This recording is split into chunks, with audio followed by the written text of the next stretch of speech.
So, kann mir irgendjemand erklären, wo diese 2 Minuten jetzt hingekommen sind? Um 8:50 Uhr bin ich aufgestanden und habe was zum Trinken geholt! Ich brauchte aber nicht 2 Minuten in Kirchviere! Sag's heim! So, sag ich mich selber, ich sag mich. Tippeboy, grüß dich wieder heim.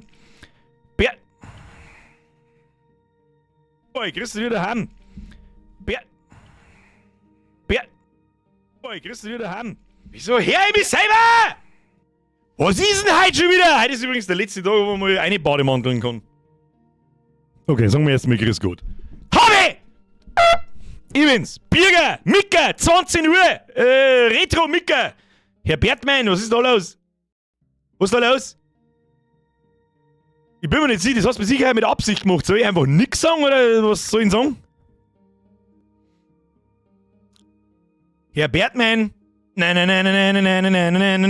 Bertmann. Heute was? Sau schön draußen. Aber es ist eiskalt. Warum Bademantel? Wo ist denn der Bertmann? Wo ist denn? Was ist denn los? Ja, wo ist diese Birger, hat er geschrieben. Wo ist er denn? Wo ist er denn? Na, vorher kriegst du nicht den Haufen. Wo ist der Bertmann? Der weiß schon warum. Wo ist er denn? Ich weiß, dass er da ist. Der muss ja schon 5-mal gehört haben jetzt. Soll ich was sagen oder nicht? Schreibt er nichts mehr. Sonst ist es auch nicht so zurückhaltend, schüchtern. Was ist da los? Was ist da los? Gut, dann kriegst du weiter meinen Haufen rein, bis der Herr Bertmann bequem, dass er irgendwas schreibt. Habe die Ehre an den Speckmeister an, den Robert De Niro, den Feierhand, der Mr. Black und den Robert De Niro einfach nochmal, weil du einfach nochmal steht und ich hab's mir nicht gemerkt, dass ich ihn schon mal erwähnt habe, an den Steffi, an den Wolfgang, an den Domi, an die Luna, an den Subjekt Alpha, an den Stadi, an den Krotz, an den Nickel, an den Tobi, an das Mal nicht mehr. So, passt.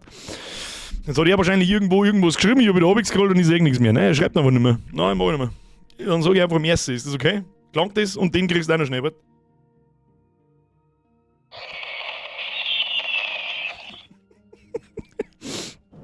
Batman sagt, nix passt schon. Das ist hart. Das ist hart. Ich sag trotzdem merci. Hauptsache wir zwei wissen wir's. Kuss auf die Nuss. Wenn dann da schreibt, habe die Ehre, erstmal Werbung für alkoholfreies Bier. Dies gehört sich untersagt. Das kann ich leider nicht beeinflussen, das ist ein bisschen ärgerlich. Aber ich hab mir extra noch was geholt, das haben wir schon lange nicht mehr da. Wir haben ja letzte Woche kurz einmal drüber geschmerzt, wir müssen uns irgendwas einfallen lassen, dass wir jegliche Scheiße von der Steuer absetzen. Jegliche. Das ist ein ultra gutes Getränk. Gibt's auf Amazon palettenweise zum Bestellen. Hauen Sie rein, Alter.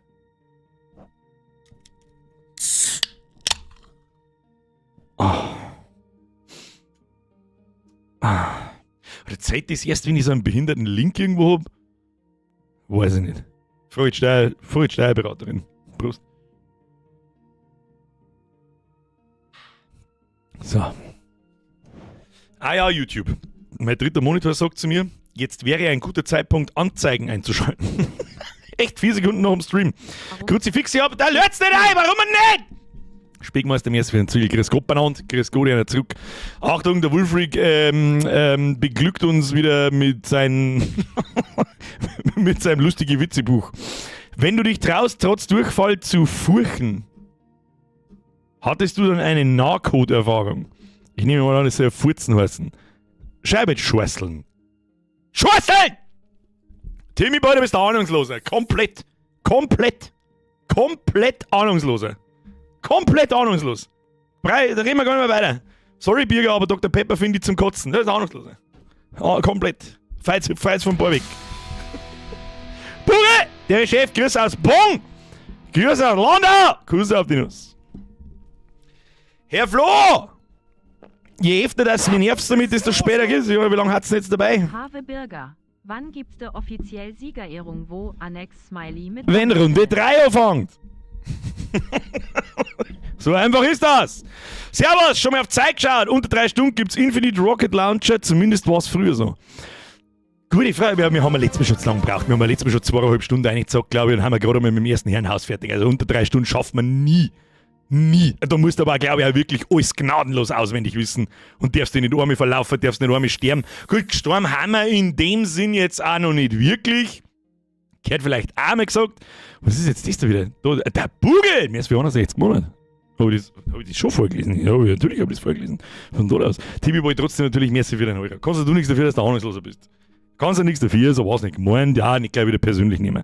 Ja, setzen wir unser Haberl auf, dann trinkst halt du, weiß ich nicht, was du trinkst. Was ist dein Lieblings-Softgetränk? Klär mich auf. Vielleicht kann ich es akzeptieren. Pepsi ist das Beste, was es gibt.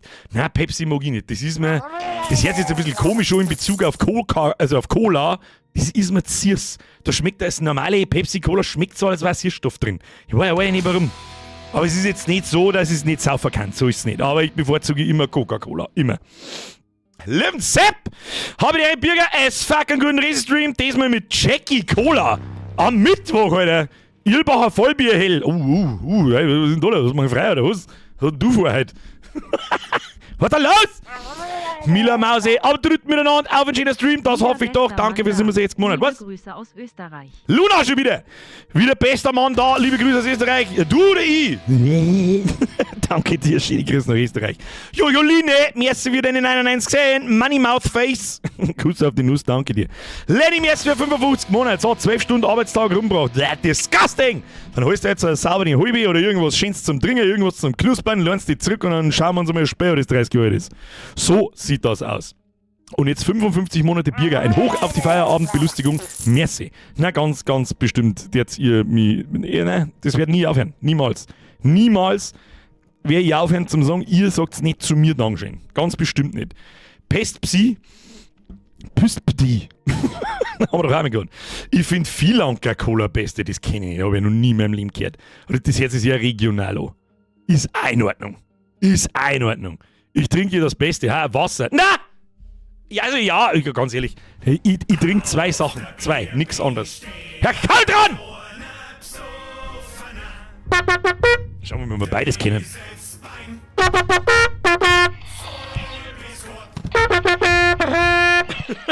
Das Stereo. Nein, Multitasking ist nichts für mich.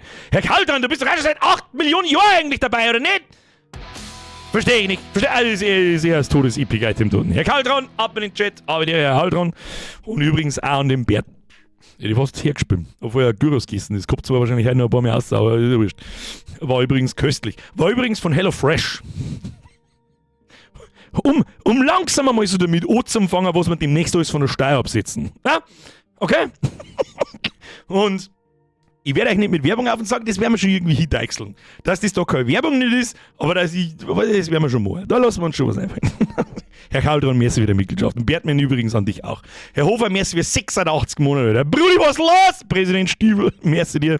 Lenny, merci für 55. Jojolini habe ich gesehen. Luna habe ich gesehen. LP Dragonfly, merci für 29 Monate. Zeit für Bierger und Chill. Oh. Das ist ein guter. Das ist ein guter. Herr LP Dragonfly made my day. Zeit für Bierger und Chill. Wundert mich, dass der noch nicht vom Springen gekommen ist. Nicht einfach mal du nächster Springer. Ja, was soll jetzt das? Oder rechter Springen? Herr Balchamar, du bist ja schon 1000 Jahre dabei. Riecht mein Bruder an Kilian aus der Oh, endlich legal Schnaps auf. Geil, Alter. Kili, hauen Sie sich rein! Ich werde auf alle Fälle anfangen mit dem Jägermeister. Da hat noch nie was gefeit. So ein Autofahren darfst du auch ab heute. Geile Nummer, aber Saufen und Autofahren, schlechte Idee. Einfach nur saufen, das ist okay. Muss ein Jägermeister, der speibt sehr leicht, hab ich gehört. Hauen Sie rein. Schöne Grüße vom Balschummer. Merci dir. Antichrist, merci für 26 Monate. Timmy Boy! Kommt aus Vielang. Das hätte man jetzt ein Depp passen können, aber gut, das habe ich nicht erwartet, der Timmy Boy. Merci dir. Sapse! Der Chef, Kurzupdate von Resi 9. Ich bin in Raccoon City angekommen. Morgen noch einen Tag reindüdeln, dann bin ich durch. Schönen Grüß aus Langenbach unterm Schreibtisch. Viel Spaß bei Resi 1. Das gefällt mir, ich bin das ja nicht gewohnt. Ja? Also meine Frau hat ja mit Gaming überhaupt nichts zu tun. Also fucking nothing. Die interessiert das auch nicht. Die zirkt alle 5 Jahre vielleicht einmal kurz, kriegt so einen kleinen Rappe, dann zirkt Playstation aus und spielt Baldur's Gate.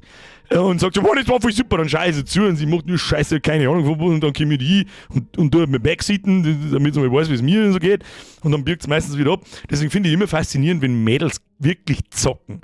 Also auch nicht so, ja, ich bin im Handy umeinander pimmeln und ja, ich habe mal die Sims am PC gespielt und so einen Scheiß, sondern du ziehst dir das seit 2-3 Wochen komplett durch. Da kann man mal ein paar Fs in die Chats hinein smashen, hätte ich vorgeschlagen. Das hätte ich jetzt einfach einmal vorgeschlagen. Ja? Fördert die Damen beim Gaming. So schaut's aus. So, was 10 nach ist schon? Kruzifix müssen wir anfangen. Was soll jetzt das? Ruhe jetzt. Ich muss den Sprengi den Scheiße Einen vorlesen. hab ich noch. Wie nennt man einen Dieb in der Großstadt? Einen Metropole XD. Okay, der ist tatsächlich nicht schlecht. Wolfric, okay. Hey Bayer Tom, Kruzifix, habe die Ehre. Ich hab dich tatsächlich heute Sneaker aus dem Keller gezogen, die wo ich noch bei dir im T-Net gekauft hab. Ja geh jetzt, Alter, so lange ist es auch noch nicht her. Hey, obwohl, wann haben wir zugesperrt? 18. Das ist 8 Jahre her. Ja, Alter, was soll ich sagen? Was soll ich sagen? Die Fs gelten übrigens natürlich auch für die Steffi, für die Wölfchen. Ich weiß nicht, ob die Luna zockt, weil die Mädels, die zocken, sind geil. Stimmt. Die habe ich mir schon gedacht. Ich kann mir auch nicht vorstellen, wie eine weibliche Person irgendeinem fetten, langgezoderten Trottel im Internet länger als 5 Minuten beim Zocken zuschauen kann, ohne dass derjenige selber zockt. Diejenige selber zockt. Das kann ich mir, das macht überhaupt keinen Sinn. Das macht, also keine Ahnung. Ich kann es mir in der absoluten Todeshalbzeit kann ich es mir vorstellen. So 2020, 21, 22, 23, so die 2-3 Peak-Jahre im Kanal, da haben die Weiber auch reingeguckt und haben denen war scheißegal, was ich da hätte. Da bin ich mir einfach hergeguckt, hätte ich nicht mit dem Kreis dreht, dann hätte es auch gelangt. Oh, weißt du schon. Herr Karl, mir ist für 53 Monate zahlt. Jetzt habe ich noch ein Trivia vom Foxler und einen Sprenger und ist er rüber. Leons Familie. Doch, normalerweise steht da wie Trivia Doppelpunkt. Jetzt bringt's mich nicht durcheinander. Trivia von Fox und Wölfchen wahrscheinlich. Leons Familie wurde von der italienischen Mafia getötet und er wurde von einem Polizisten gerettet. Weshalb er zum RPD ging. Diese Info gab es nur in einem exklusiven Magazin in Japan. Ich wollte gerade sagen, das habe ich noch nie in meinem Leben gehört. But it is what it is. Danke für die Trivia-Zeit. So, wo ist jetzt der Sprengi-Sepp? Wo ist er? Wo ist er? Ich finde ihn nicht. Wo ist er? Da ist er. Sprengi. Erstmal muss ich mich mental darauf vorbereiten. Moment.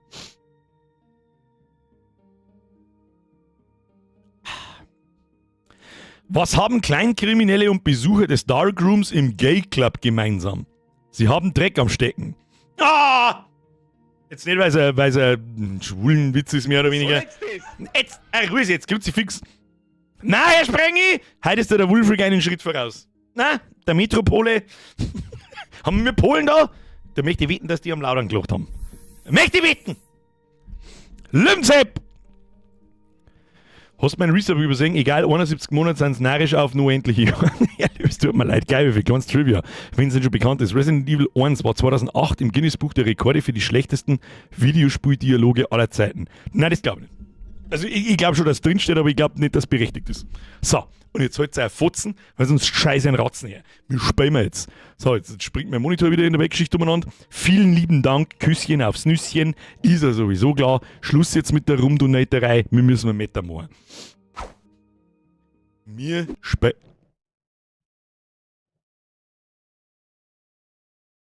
Hallo? Ich kann doch da schon umeinander drücken. Ich hab's doch vorher gerade schon gesehen.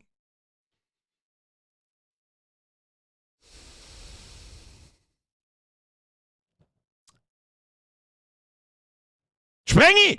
Das hat anscheinend gesessen. Jetzt kommt noch einer mit dem Zehner hinten nach. Was ist denn jetzt kaputt? Gegen Lunatic Create Fire gewettet und verloren. Hashtag Ehrenschulden, halt's Maul und nimm's. Hä? Was der jetzt da schon? Hä? Hast du... Ja, anscheinend habe ich in meinem Leben sämtliche Geschäftsmodelle, die ich mir jemals einfallen habe lassen, ein völliger Blödsinn. Ich muss euch gegeneinander wetten lassen. Ich weiß nicht, was da gewettet worden ist, ob ich loch oder nicht. Und wer verliert, wirft mir einen Zehner her. Was genau habt ihr da davon?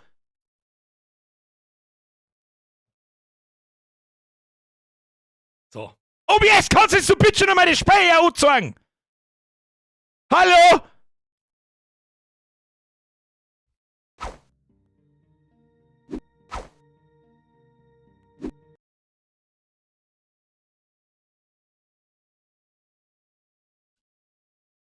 Amusement, das haben wir davon. Spaß ob deiner Verwirrung. Ja, ich check schon wieder gar nicht. Halt's ein Maul jetzt. Ist ja nicht. Ah, nein, nicht. Geht mein Gamepad? Ja, das geht. Du, das weg jetzt da. Jetzt geht's. Nein, ich tapp jetzt nicht mehr aus, sonst ist es wieder alles hier. Evil. Geht auch wie bei Butter. Bin gespannt, was ich heute noch alles weiß. So, wo haben wir hin müssen? Ich weiß nicht, wo wir hin müssen haben. Hier Chill. Birger und Chill.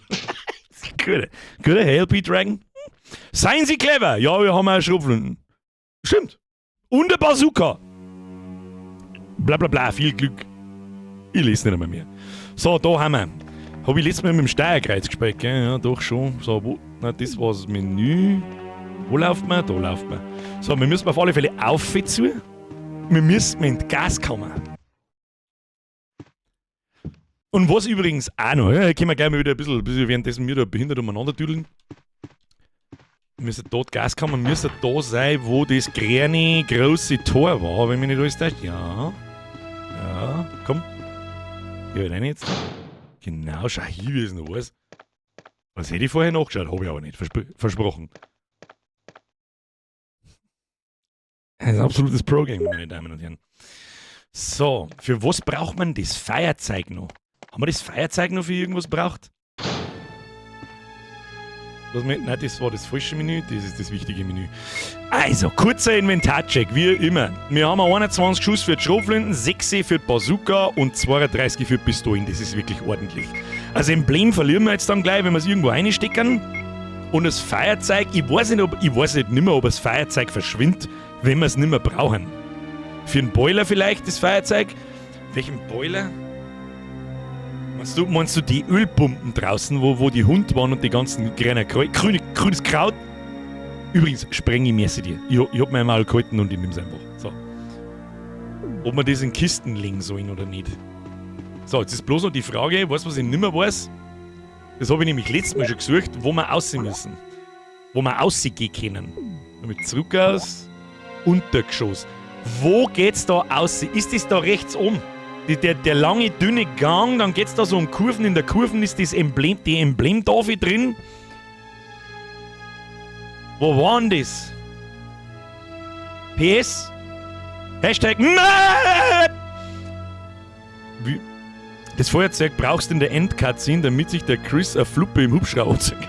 Jetzt habe ich gemeint, jetzt könnt ihr einmal was vernünftig sprengen. Einmal! Aber was habe ich aber auch gemeint? Also ich glaube, es ist im rechten Flügel ganz rechts oben.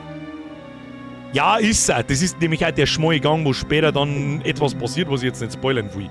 Das heißt, wir müssen auf der anderen Seite noch mal. Warum sagt mir mein Muscle Memory, dass man auf X läuft und nicht auf B? Macht überhaupt keinen Sinn. Aber das hätte ich nicht recht. Wenn das aber auch noch stimmt, dann scheiße ich aber auch her. Ja, hätten wir jetzt auch oben rundum laufen können, das wäre schneller gegangen, aber ist ja wurscht. So, halt, stopp, wir müssen mal oben zu. Wir müssen mal oben durchs Esszimmer. Überhaupt nicht durchs Esszimmer, was laber ich für eine Scheiße? Da lang müssen wir und ganz einmal am Bogen rundum. So, hier rein, da war ein Hund drin. Ja, jetzt sind wir wieder beieinander. Jetzt sind wir wieder beieinander. So, was jetzt noch gesagt gehört. Nein, das war's nicht. Okay, da war der der Ölbums draußen. So, da war irgendwas Chill-Sandwich. Was ich auch noch. Ja, bloß testhalber, wenn ich wissen, wo es da hingeht. Ja, das ist gut, das ist gut, das ist gut. Also wacht, da machen wir jetzt nämlich folgendes. No. So, der mal das Feuerzeug jetzt noch schnell weggehen. Und es gehört auch vielleicht einmal kurz geschaut, was wir so alles in der Kiste haben. Feuerzeug, Heilungsspray, gemixte Kräuter, Säurepatrone, Schrotmoon. Ja, her damit, die können wir kombinieren, oder? Die unendlich stackbar. Nochmal Schrotmunition! Okay. Schauen wir mal. Ah, jetzt aber 35 Buffen. Sagst du nichts mehr. So, speichert man oder speichert man nicht? Das ist übrigens das, was ich vorher sagen wollte. Und zwar, so die richtige, 100%ige Resident Evil 1 Experience ist das was wir mir da spielen, eben leider nicht. Punkt 1, wir brauchen nicht aufpassen, wie oft wir speichern. Haben wir letztes Mal auch schon ein paar Mal drüber geredet. Und das macht schon, das ändert deinen Gameplay-Style schon ganz anders, wenn du nicht speichern kannst, wann und wie du willst. Das ist einmal das Erste, aber das ist am PC halt einfach so. Und dass man unendlich speichern kann. So, ist jetzt da wieder so ein scheiß Hundsviecher draußen. Ich möchte es hoffen nicht. Letztes Mal schon zweimal gekillt, habe ich gemeint. Nein, jetzt warum drücke ich nicht einfach das Emblem? Jetzt liegt es wieder 8 Stunden lang in den Scheiß vor. Feuerzeug hat der Chris am Anfang gleich im Start drin. Echt? Hab ich auch nicht mehr gewusst schon, ja? Dann öffnet sich das Tor des neuen Lebens. Bitte einsetzen. So, und jetzt gehen wir weiter. Und jetzt gehen wir nach draußen, wenn mich nicht alles täuscht. Da haben ein paar Abschnitte, wo Schlangen von oben runterfallen und ganz viel Hund. Und die scheiß Hund, genau, der Schuppen weiß ich auch noch, da ist was oben, da ist die Kurbel oben. Da ist die Kurbel oben. Da verwette ich meine gelben Zehen, du. Und die zweite Experience, die ganz anders ist, normalerweise ist, hier Kurbel, sag ich doch. Babel! Kurbler! Vierkant oder Sechskant? Das schauen wir gleich nach. Ich glaube, das macht für wirklich einen Unterschied. Warte mal. Prüfe. Achtung. Also Vierkant. Saure Vierkantkurve. Und dann muss man draußen irgendwo Wasser ablassen. Das weiß ich auch noch. Und dann kommt man irgendwie oben. Oder das kommt erst im zweiten Abschnitt, wenn man dann ins Labor runterkommt oder so. Das weiß ich jetzt nicht.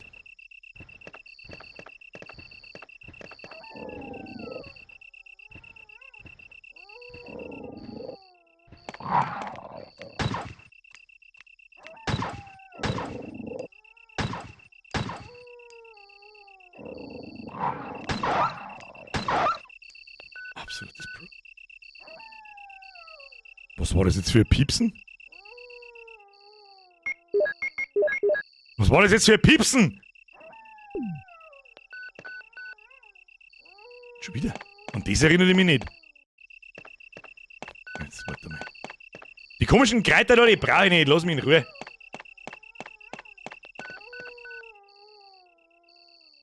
Ja. Jetzt mal so, und da fallen jetzt, glaube ich, Schlangen runter. Na? Oh, leck, der Sound von der Kurbel. Ja. Aber ich bin noch sehr nah dran. Aber da werden jetzt dann die Erinnerungen werden jetzt dann sehr knapp. Sehr, sehr knapp bemessen, meine Damen und Herren. Im Menü, das Wasser läuft auf der gegenüberliegenden Seite herunter. Kann man das wieder, das weiß ich nicht. Ob man nochmal kurbeln kann, dass das Wasser wieder steht, das weiß ich nicht. Ich mag jetzt da aber auch noch nicht durch, weil da hinten war noch ein dünner Gang, an den erinnere ich mich nicht mehr. Aber irgendwo da fallen scheiß Schlangen runter. Ich weiß es. Was ist das da? Das ist eine Karte der Gartenanlage. Möchten Sie sie mitnehmen? Ja sicher! Map! Sie besitzen jetzt die Karte der Gartenanlage. So, schauen wir doch direkt einmal. Garten. Wir sind da. Na, das ist der Rundlauf, das ist ein Lift nach unten, wo wir mir gerade stehen, auf dem linken Zipfel da. Und da sind wir gekommen, da haben wir die Hund erschossen und nach Norden geht es da rundherum auf die anderen Seiten und dann, ja, mehr geht nicht anscheinend. Mehr geht nicht. Jetzt schauen wir mal, was da passiert. Das muss man von eine Winde für den Aufzug. Der Aufzug ist unten. Ja, das ist eine Art Shortcut. Die kräutigen Kräuter, die lassen wir stehen, die braucht kein Mensch, kriegen wir keinen Schaden. Ja, hätte ich mir futzen können wahrscheinlich, aber ist ja wurscht. Oh, die Jumping-Animation, die sogar immer noch ruckelt, 30 Jahre später. Aber gut. So, gehen wir da oben. So, und da fallen jetzt Schlangen runter. Ha! Warum kann ich mir so einen Scheiß merken? Ich weiß es nicht. But it is what it is. Und jetzt bin ich mir nicht hundertprozentig sicher, um ehrlich zu sein, wo wir hinkommen. Da haben jetzt noch mal Hund, glaube ich. Hier steppen. Kriegen wir keinen Schaden. 3, 2.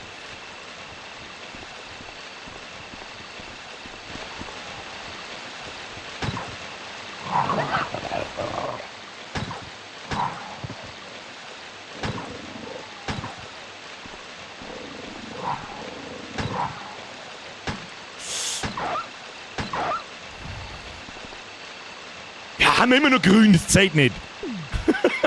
Zählt nicht, ich hab keinen Schaden gekriegt.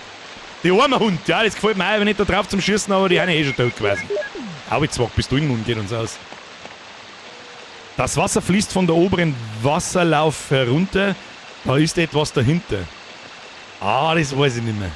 An die Szene kann ich mich nicht erinnern. Das sage ich, wie es ist. Das werden wir herausfinden müssen, was das ist. Aber ich glaube, da hinten, da muss man Batterie rein tun. Die Batterie wurde herausgeholt. Ich muss irgendwoher Strom für den Aufzug bekommen. War klar. Der Brucki schreibt nochmal, da gehen wir nochmal hin. Das Wasser schaut besser aus, wenn es gar nicht bounce. Und das schreibe ich dir. So, weiter geht's. Und ich glaube, wir kommen jetzt in das zweite Herrenhaus. Glaube ich. Oder?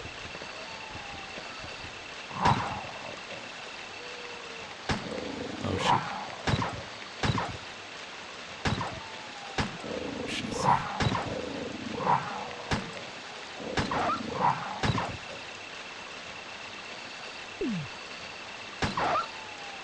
Fix! So, was macht blaues Kraut gleich wieder? Nehmen wir doch einmal eins mit. Sicher ist sicher. Blau macht es, glaube ich, stärker, oder? Nein, rot macht es stärker.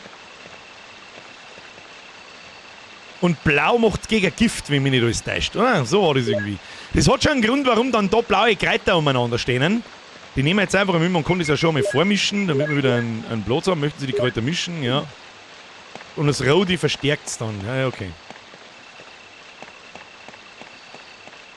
Was ist da hier hinten? Wie viele Schuhe haben wir noch? Au, jetzt geht uns dann langsam Pistolenmund aus. Ganz schlecht. Ganz schlecht. Oh yes. Das, meine Damen und Herren, ist der zweite Abschnitt von, das glaube ich, ist so ein Wohnhütten neben dem Herrenhaus. Diese Statue muss man auf ein Loch schirmen, weil ansonsten da eine kleine Pflanzen außerhaut. Wenn mich nicht alles täuscht, genau da in der Mitte, dass ich da hinten vorbeikomme, jetzt mal, ohne dass ich es vorher gesehen habe. Jetzt schirmen wir das da vier, also aus einer Sicht. Wie tut man das? Leg mir am Arsch da, wo Jill halt hinschaut, den Gang entlang und dann von ihr aus gesehen links in der Mitte auf ein Loch. Trust me, Bro. Und ganz am Ende vom Gang, von dem Gang, wo wir da jetzt gängen, glaube ich, ist ganz am Ende irgendein Nest, wo Websen rauskommen. Ah, fast.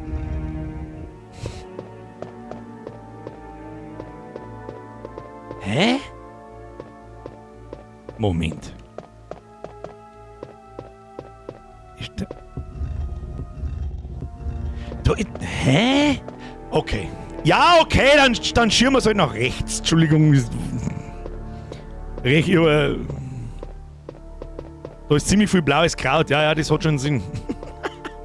Loch wo? Hey, ich hab gesagt, wir müssen noch mal abbiegen. Ich hab zwar gesagt links, aber der mir einfach so, als hätte ich gesagt rechts. Achtung, Loch incoming. Loch incoming. Achtung, das stimmen wir genau daher. Möchtest du beten? Möchtest du beten? Ja, da, hier Loch! Und ja, das klangt, wenn es so schief draufsteht, das habe ich nämlich als Kind schon ausprobiert. So ich denn. Normalerweise klangt, wenn du das da nicht aufstellst, klangt so ein Pflanzenviech auf und du bist vergiftet, glaube ich. So ähnlich wie in dem Brunnen, wo man da...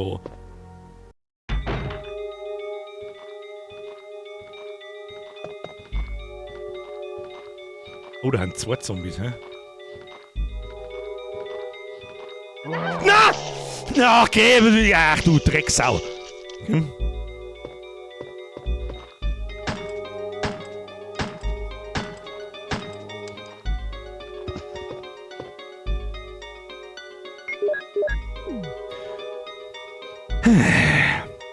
Ja gut. Nächster Trick. Man kann ja nach oben zielen und nach unten zielen. Bringt mit der Pistole nicht viel. Ich glaube, mit der Pistole könnte man die Zombies bis ein Knie wegschießen, also die Füße wegschießen, dann müssen sie graben. Macht aber auch keinen Sinn, brauchst genauso viel Munition. Aber mit der Schrotflinte, meine Damen und Herren, kannst du einer zweimal in den Bauch schießen und sie fallen um. Oder Folgendes tun. Und das machen wir natürlich aus dieser Sicht. Hier, nach unten zielen, nach oben zielen. Und so bis der Fettsack da daherkommt. Kleine Anekdote aus dem Leben eines Bürgers. Da bin ich mal zu meinem Pap gefahren als Kind. Es war 1998. Es war nicht Resident Evil 1, aber das, was wir gerade gemacht haben, geht auch in Resident Evil 2. Und ich habe ihm den ganzen Tag begeistert erzählt, wie dermaßen gut Resident Evil ist und die ganze Geschichte und so weiter. Der war schon voll angepisst. Haben wir noch Radl gefahren und so, da hat der Papa Wert draufgelegt, hier draußen an der Isar umeinander und so, und auf die Nacht ist dann Resident Evil gespielt worden. Dann habe ich aber meinen Fernseher so unterm Esstisch standen, gerade im Wohnzimmer drin. Er hat Fernsehen geschaut und ich habe gespielt. Dann hat er mal so kurz zugeschaut und dann habe ich ihm erzählt so mit, schau Papa, schau mir was ich kann. Und dann bin ich so da gestanden mit dem Leon in Resident Evil 2, da wo der Hubschrauber abgestürzt ist, da ist so ein Maschendrahtzaun und mit einer Tür und da brechen irgendwann 3 Zombies auf einem Haufen durch. Schau her Papa, schau mir was ich kann. Dann habe ich da so in die Luft gezielt und habe alle 3 Zombies gleichzeitig an den Kopf geschossen und habe mich gefreut. Was dann passiert ist? Papa ist aufgestanden, hat Playstation ausgeschaltet und hat es mir genommen. Zu Recht irgendwo auch. Werde ich nie vergessen. Werde ich nie vergessen in meinem Leben drin. So, gibt's jetzt da was? Nichts von Interesse. An das erinnert ich mich nicht mehr. Oh, da ist ein Bierchen. Da erinnert ich mich schon noch. Hier. Ja, ein Trick weiß ich auch. Ich weiß aber nicht mehr, was drin ist. Sag ich, was ist. Müsste jetzt ran. Was kann jetzt da drin sein? Ich sag, und gebracht hat's nichts. Nein. Aber recht hat er gehabt. Irgendwo hat er recht gehabt. Ich meine, ich war da 12. Birger, wie hast du da reagiert dann? Ja, begeistert war ich nicht mehr. Das ist ja eh klar. Maschendrahtzaun in the morning. Jetzt weiß ich, check ja, was der Spreng mir sagen wollte. Ja. So, hier, rotes Buch. Als Kinder. Ohne Komplettlösung. Was meinst du, wie lange wir mir für Folgendes braucht haben? Erstens schon mal Prüfe. Oh ja, toll, dann kann ich mal das Bierchen anschauen. Da steht, als hätte ich gewusst mit 12, was römisch 4 ist. Das musst du da so her, du. Und dann kannst du auf, alle Seiten sind leer, wozu dient es?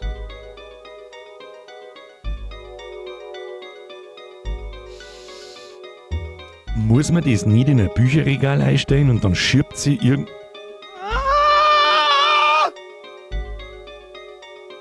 Weiß nicht, Digi. Ich glaube, ich weiß schon, aber... Fenster? Draußen ist es dunkel und ich kann überhaupt nichts sehen. Gut, dass du mir's sagst. Ist da sonst nichts herin. Das, wenn ich gewusst hätte, hätte man schnell das Bier snacken können und abhauen. Badezimmer. Ha! Ich hab doch letztes Mal was von einem Stopsel erzählt. Die Badewanne ist voll. Ich bin auch eine Badewanne manchmal. Mit dreckigem Wasser. Möchten Sie den Stöpsel ziehen? Nein. Bis zum nächsten Mal. Ciao.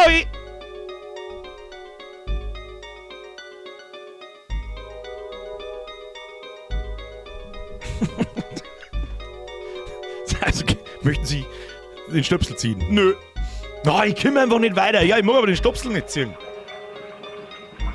Ja, sogar mit Animation. Weil sonst Loch. Ich glaube, da ist ein Schlüssel drin. Wenn mich nicht alles da... Möchten Sie das nehmen? Kontrollschlüssel. Wahrscheinlich Kontrollraumschlüssel oder so. Schau mal, liegt im Scheißhaus vielleicht ein Pistolenmagazin drin. Nichts von Bedeutung. Du. Das meinst du, in der Pandemie nichts Besonderes. Irgendwie habe ich auch noch in Erinnerung, dass in dem Handtüchchen heute oder dass da noch irgendwo was gegeben hat. Vielleicht ein Farbbandel oder so, ich weiß nicht mehr. Weiß ich nicht mehr. So, aussehen. Dann die Tür gegenüber. Ja, okay. Dann hätte ich mal gesagt gehabt, der wir das auf alle Fälle mal da haben. Gemixte Kräuter, welche gemixten Kräuter sind das? Die nehmen wir gleich einmal, die können wir nämlich hernehmen. Passen Sie Obacht, nutzen. Dann, ich glaube, dass wir Bazooka, der wir Bazooka weg. Nein, ich glaube nicht. Ich glaube nämlich, dass da jetzt dann. Oh! Da schau her, was wir nicht alles finden. Kurbel der wir weg. Weiß ich nicht mehr, ob wir die in dem Haus herin brauchen oder ob wir es nachher noch brauchen. Ich brauche halt der wir es mit Sicherheit nochmal. Irgendwie, irgendwo. Die der wir auch weggert. Dann haben wir eigentlich wieder genug Platz. Hätte ich gesagt gehabt. So, das verraten wir auch noch schnell. Dass wir alles schön in der kistigen Kiste haben. Oder nehmen wir das Heilspray mal mit, weil jetzt kannst du doch... Nein, ich glaube, dass wir noch kein Heilspray brauchen. Das brauchen wir, wenn wir wieder zurückkommen. Da kannst du mal Gift drauf nehmen, dass wir da die Heilsprays brauchen. So, wie viele Slots hat man in der Kiste eigentlich? Unendlich, ich habe keine Ahnung. So, einmal speichern. Gemixte Kräuter und Grüßkraut. Grüßkraut! Erstmal was trinken. Achtung, Schreibmaschineneffekt. Buch, Bücherregal. Das brauchen wir auf alle Fälle da. Das nehmen wir mit, du hast recht. Ein leerer Slot gelangt aber normalerweise nicht. Oder ist da ein Bücherregal? Ah, guter Punkt, guter Punkt. Da ist nämlich auch ein Schlitz, siehst du das? Oder? Nein, aber das ist nicht. Das darf man sehen. Das Bücherregal, das wir da jetzt sehen, das ist so mit dem Hintergrund gerendert. Das darf man sehen, wenn man sich da irgendwie bewegen kann oder so. Oder wenn sie das bewegen darf, das Ding. Das ist wie bei den alten Zeichentrickfilmen. Dann gehen wir mal da ins Rote hinein. Was ist hier los? Ah! Achtung.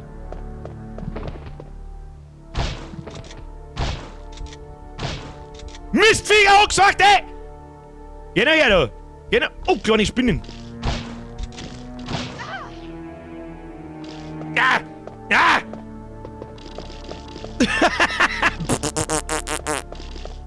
Asoziale Kackviecher!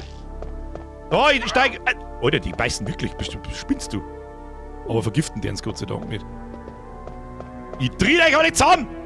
Ich laufe im Kreis! Ich laufe im Kreis! Ich erwisch keinen. Wieso erwisch ich den keine? Da! Kruzifix! Ja, wo ist die letzte? Da! Ah, jetzt hat's euch. Kruzifix. Aber haben nicht viel Schaden gemacht, das ist gut. Bürger sein Wohnzimmer im Herbst. Nimmer! Es ist ich mag's nicht verschreien. Ich mag's nicht verschreien. Ah, da nur 15! Ah! Warum, Mann? Wo kommen denn die jetzt her? Ja, bleib jetzt da! Bleib da jetzt! Bleib jetzt da!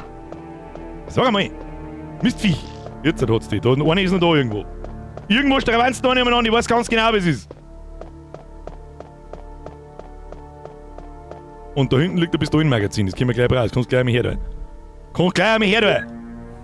Ich glaube nämlich, dass da auch Zombies noch irgendwo kommen. Aber erst ein neuer Gegnertyp. Braucht 2 bis 3 Schuss mit der Schrotflinten.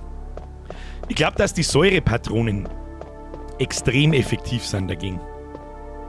Da hinten ist eine Spinne 6! Hahaha! Mistviech, angesucht. So, hat man mit dem Flipper was da erkennen? Weiß ich nicht mehr. Er ist kaputt. Okay. So, dann jetzt. Ich habe mich vorher schon mit dem Websennest getäuscht. Ich glaube, wenn wir den Gang jetzt entlang gehen, dann ist da das Websennest irgendwo.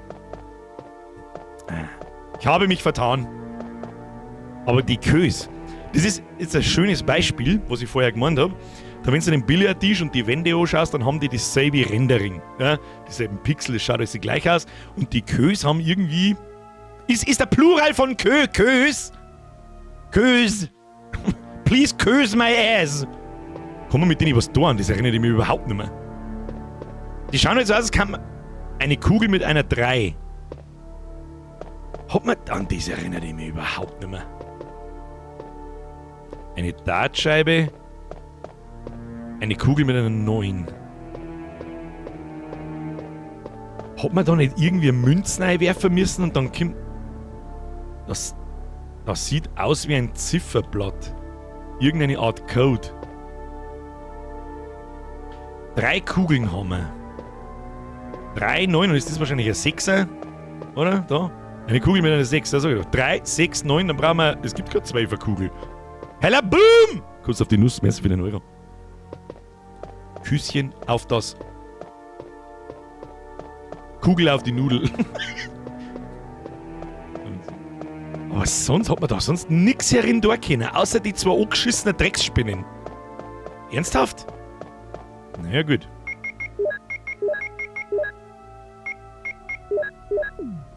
Na gut. Es ist, was es ist, dann werden wir wohl da weiter müssen.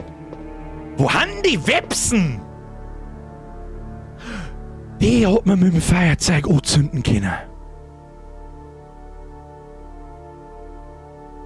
Hat man das Websennest mit dem Feuerzeug anzünden können? Oder mit der Brandmunition von der Bazooka? Irgend sowas. Schauen wir erstmal, was da los ist. Da haben die Websen drin. Mit der Scheiße an der Wand. Oder?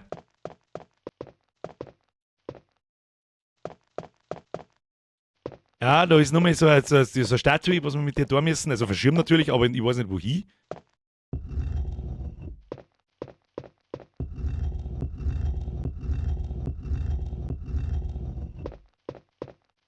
Auch interessant. Haben wir noch einen Platz. Drauf geschissen.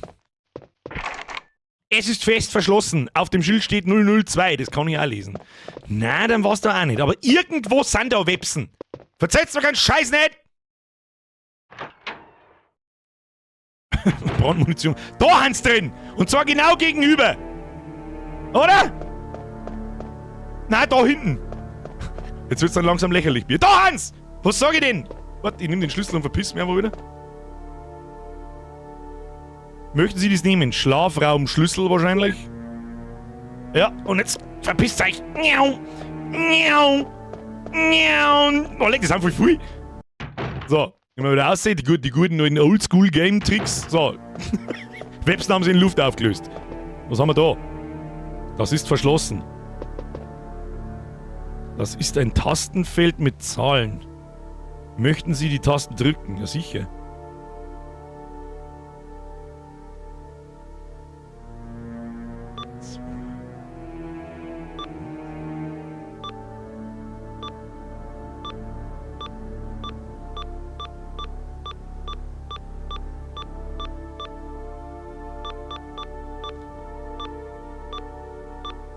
Funktioniert nichts. 555 Nase funktioniert nichts und überhaupt sowieso. Hella Boom! Schluss jetzt damit! Kruzifix!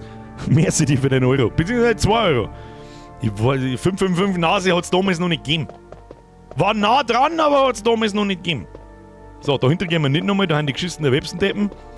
Ich weiß, wie es geht. Nein, nix sagen. Das fühlt man selber aus. Ich weiß noch nicht einmal, ob das was mit dem Code vom Billardtisch zum Tor hat.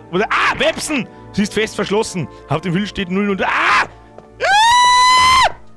Nein, ich will ein Stück, nein! Scheinbar wird sie von da an. Nein, nein, nein! Lauf! Ah!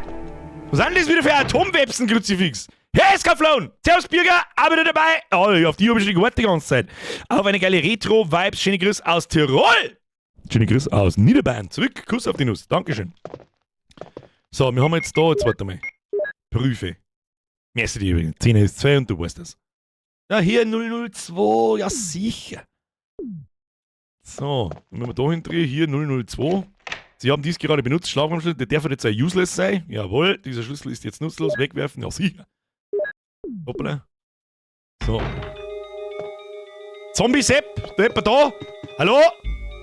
Ah, da geht ein Lord da oben, da schau hin. Was ist das? Gelesen wird alles. Bericht Pflanze 42, sie heißt tatsächlich so. Das ist die wir mit den Chemikalien gekillt haben im Herrenhaus. Seit dem Zwischenfall sind 4 Tage vergangen und die Pflanze an Position 42 wächst außerordentlich schnell. Sie wurde durch den T-Virus auf andere Art beeinflusst als die restlichen Pflanzen und bringt neben ihrer Größe einzigartige Formen hervor. Anhand der Art und Weise, wie sie sich verhält, ist es jetzt schwierig festzustellen, welche Art von Pflanze es ursprünglich gewesen ist. Ja, dann hätte ich halt mitgeschrieben! Also, was ist das für eine dumme Scheiße. Die Pflanze 42 versorgt sich auf 2 Arten mit Nahrung. Einerseits passiert das über ihre Wurzeln, die bis in den Keller hinunterreichen. Interessant. Vor allem die Pflanzen, die muss ja überall rumwuchern, wo es irgendwo Wasser gibt. Weil die kommt aus dem Brunnen aus, im Herrenhaus und da aus dem Loch in dem Nebenhaus da. Direkt nach dem Zwischenfall drehte einer der Forscher durch und zerstörte den Wassertank unten im Keller. Das Untergeschoss steht jetzt ganz unter Wasser. Man kann sich leicht vorstellen, dass sich einige chemische Substanzen mit dem Wasser vermischt haben und das unglaublich schnelle Wachstum der Pflanze 42 noch fördern. Was ist denn da das? La Boom Boom!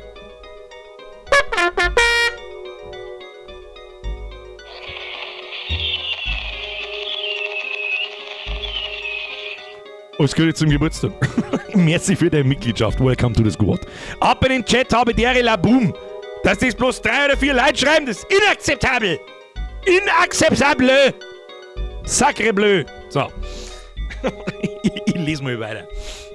Ein anderer Teil der Pflanze 42 unten im Keller wächst durch die Rohrleitung und hängt so ähnlich wie Glühbirnen von der Decke der ersten Etage herunter. Aus diesen Knollen kommen Ranken heraus und die sind die zweite Quelle für ihre Nahrung. Sobald sie eine Bewegung spürt, lässt die Pflanze 42 ihre Fangarme vorschnellen, die sich dann um Beute schlingen und sie festhalten. Dann fängt sie an, das Blut auszusaugen mit Hilfe von Saugnäpfen, die sich auf der Rückseite der Ranke befinden. Sie verfügt sogar über ein wenig Intelligenz. Sie blockiert die Tür, indem sie ihre Ranken drumherum legt, besonders wenn sie ihre Beute fängt oder wenn sie schläft. Eine ganze Reihe Leute der Abteilung sind ihr so schon zum Opfer gefallen. 21. Mai 1998. Schaut da keiner zu, gingen die da einzeln rein zu der Pflanze. Oh, scheiße, wo ist denn eigentlich der Kali? Ja, der schaut die 42er Blair mir an. Achso, ja, wie lange ist der schon fort? Ja, weiß ich nicht, seit Samstag. Ja, ich geh mir nachschauen. Geht 4 Tage später. Du, wo ist denn eigentlich der Kali? Ja, der hat einen Mann gesucht oder so ähnlich. Ja, ich schau auch mal noch. Und dann noch einen Mann verreckt, oder was? Bericht, Pflanze 42. Was ist das für eine dumme... Also, aber gut, Plot Armor Level 9000. Das ist eine Karte der Schlafräume. Möchten Sie sie mitnehmen? Sicherlich, Sie besitzen jetzt die Karte der Schlafräume. So. Cardo, Wachhaus, Garten, Herrenhaus. Wir haben im Wachhaus, haben wir. Schauen wir da mal, da haben wir nicht recht viel. Dies da ist der große Raum mit die Websen drin. Und wir geben jetzt erst einmal die Leute da drin oben, wahrscheinlich, nehme ich an. Jetzt schauen wir mal, wir haben da noch ein B1, da waren wir noch gar nicht. Ich glaube, das da ist ein Special-Gegner drin. Mag ich jetzt nicht spoilern. Und ich glaube, oben in dem großen Raum ganz rechts hinten ist auch ein Special-Gegner drin. Bin mir aber nicht ganz sicher. Bin mir nicht mehr ganz sicher. Der Schreibtisch ist verschlossen. Möchten Sie dies jetzt benutzen? Ja, sicher. Hallo? Was werden drin sein? Handgranaten. Schrotmoon! Her mit dem Schund! Sicherlich nehmen wir die mit. Schau da und so. 36 Buffenschuss, die können wir alle noch brauchen. Jetzt zeig nicht oben. So, bevor wir da oben gehen, schauen wir noch schnell da ins Scheißhaus rein. Oh!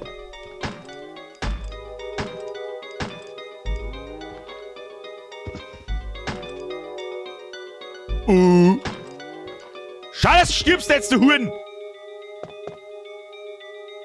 Nein, hab ich nicht mehr gewusst, was da drin ist, so wie es ist. Hab ich nicht mehr gewusst, ist da noch mehr drin? Nichts Besonderes.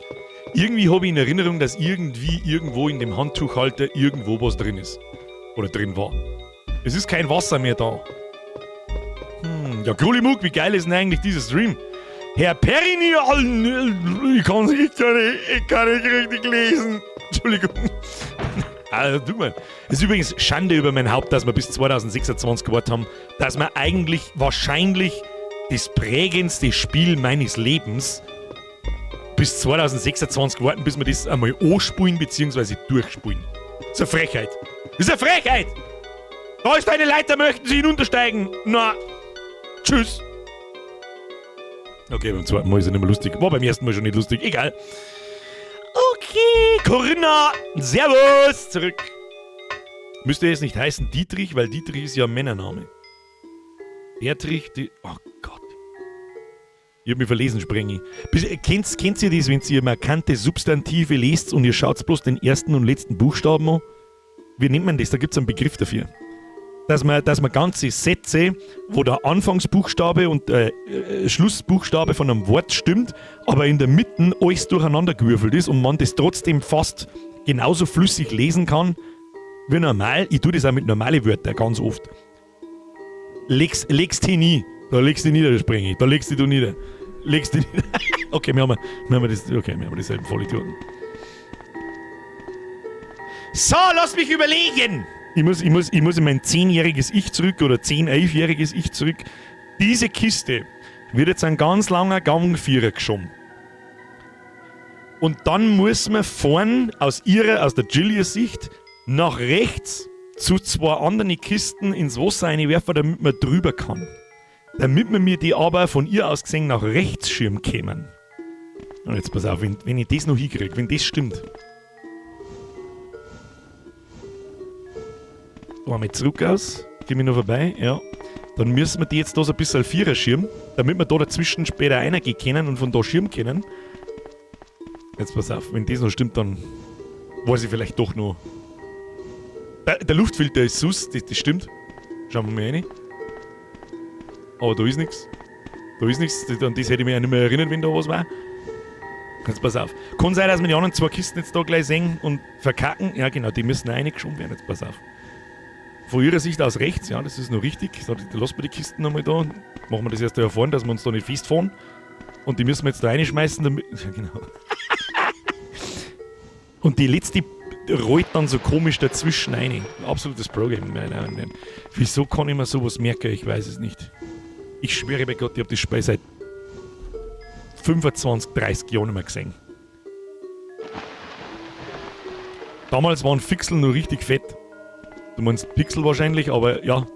Vor allem auf, das ist noch was, das geht aus der OG Experience auch noch so ein bisschen ab. PlayStation war ja bekannt dafür für den typischen Grafik-Shader. Das heißt, gerenderte Live-Objekte waren nie richtig, die haben sie nie richtig stark gehalten. Das glaube ich war irgend so eine Texturfilterung oder so. Ganz markant ist zum Beispiel auch in Metal Gear Solid 1 gewesen, dass die Polygone so alle so ein bisschen verschwimmen und so. Ich weiß aber nicht, wie man das nennt. Das war nur bei der PlayStation 1 so. Grüß Kraut! So, Freunde der Sonne, jetzt erzählen wir dann gleich eine Cutscene. Da muss ich doch wieder umschalten. Like-Button wo? Da ist, was Corinna sagt. Habt ihr heute schon mal auf den Like-Button gesmasht? Alle 700 Leute, die da sind. Alle. Los. Wer es nicht tut, Kacknudelsepp. Spreng ihn nicht spoilern! Achtung, Katze, ich glaube, da schalte ich lieber gleich um, weil die Videosequenzen, die werden irgendwie von OBS nicht gescheit aufgefangen. Moment, ist da irgendwas, was kann, was so geht? Ich glaube nicht. Machen wir so. Achtung, Cutscene. Glaube. Dun, dun, dun, dun, dun, dun.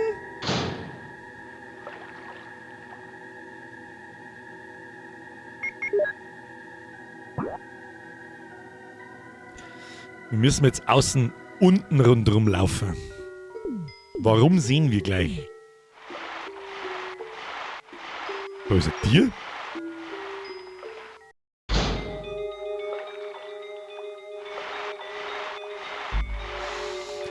Da müssen wir es anzünden. Tut uns die was? Das sieht aus wie die Wurzel einer Pflanze. Wir können es natürlich nicht anzünden, weil die unter Wasser ist. Wenn mich nicht alles täuscht, war früher da was drin oder in dem Regal oder da auf der Kiste. Ich weiß nicht, wir müssen jetzt erstmal ins Wasser. Ja, aber im Wasser zinteln, das ist nix. Springe, das ist nix. Müssen wir noch ein Tier weiter. Was war denn das jetzt für ein Tier? Okay, wir müssen auf die gegenüberliegende Seite. Hoppla. Am besten schnell. Ich habe eigentlich mit einer Cutscene gerechnet.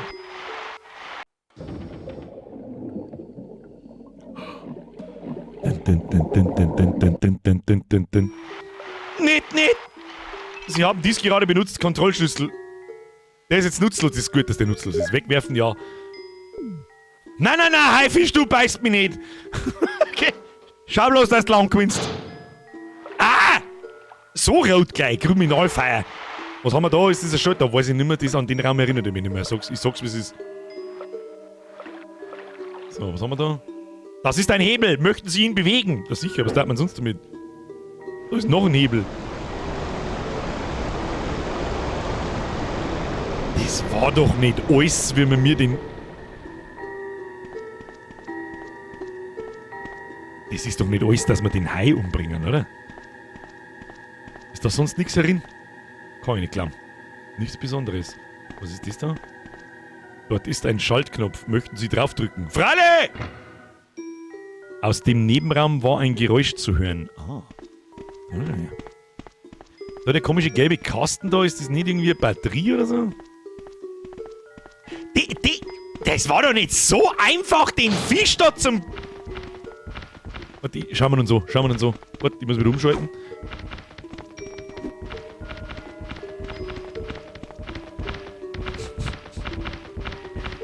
Herzlichen Glückwunsch, Birger.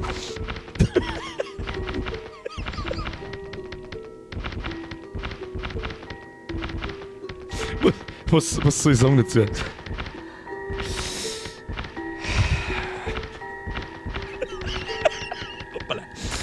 Ich glaube, den hat man sogar töten können. Ich glaube, mit dem... Ich weiß nicht, konnte er beißen, wenn ich hingehe?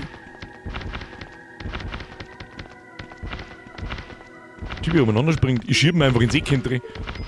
Geh, wer Zeit, du Fisch dabei, Captain Iglo Sepp!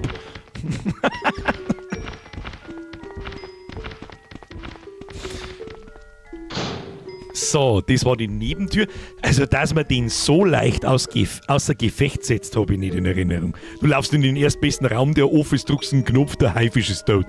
Alles klar, das hab ich schlimmer in Erinnerung. So, was gibt's jetzt da? Oh. Da glaube ich an 2 gelingen sogar, hä? Ah, schau her. Danke du! Einzige, der hier Danke du ist, bin ich, Freunde, das auch nicht. Oh, da blitzt was. Schlüssel. Möchten Sie dies nehmen? Schlafraumschlüssel ist wahrscheinlich der 003. Kriegen wir schon? Oh. Sie sind alle nass und unbrauchbar. 2 mehr Schrotflintenmoon. Schau dir die so. Also, ich kann mich nicht daran erinnern, dass wir als Kinder damals jemals so viel Munition gehabt hätten. Wie jetzt gerade. Wir haben ja noch die ganze scheiß Kisten im Safe Room. Voll mit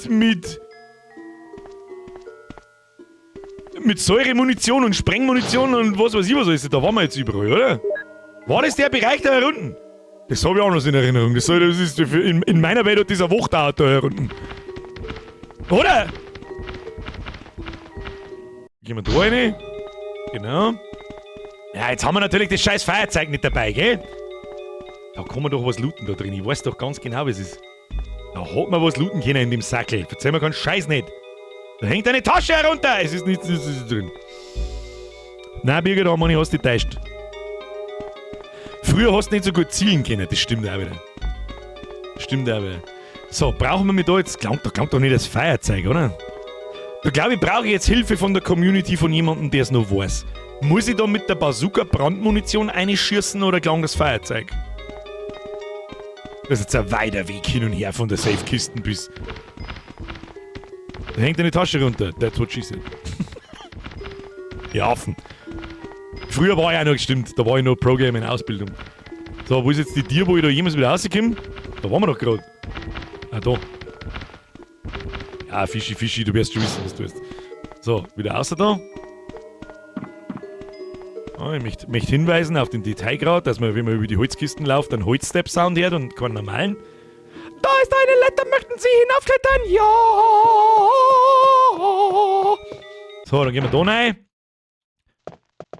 Und dann ist die große Quest schon. Wir waren eigentlich gut ausgestattet.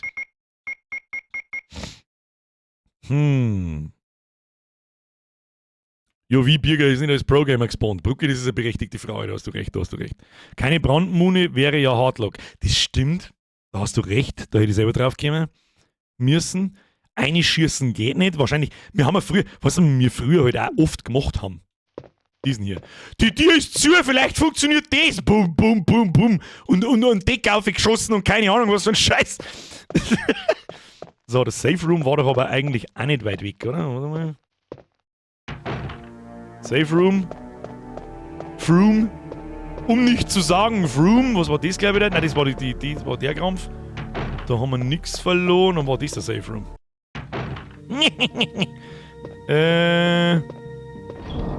Ja, was haben wir überhaupt dabei? Brauchen wir alles! Ja, hilft nicht. Aber mal speichern war nicht schlecht. Einmal speichern war nicht schlecht, hab ich gehört.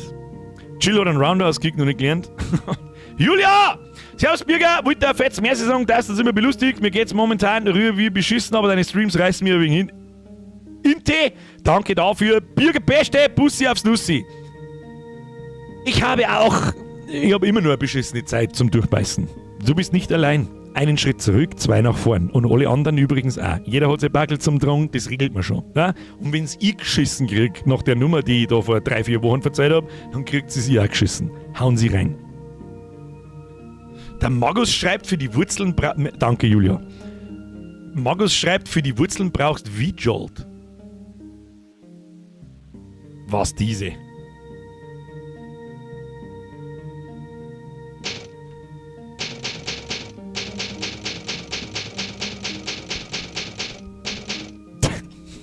Wird nicht langweilig. Kann man herstellen? Müssen wir die wieder mit irgendwas verätzen? Echt?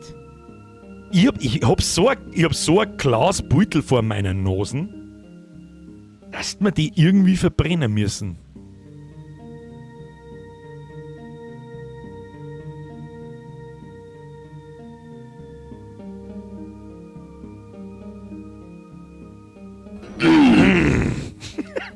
denke, wir werden es außerfinden. Der Schwierigkeitsgrad hält sich einigermaßen in Grenzen. Jetzt benutzen wir mal... Nein, nicht aber Schirm! Vom Loch! So. Jetzt finden wir Chance. Jetzt gehen wir erstmal in Raum 03. Den Code da... Ich glaube, den Code da, den braucht man gar nicht. Kann das sein? So, Schlüssel hinfällig, passt. Und da, glaube ich, muss jetzt dann langsam das Buch in das Regal rein. Ich weiß aber nicht mehr, was dann passiert.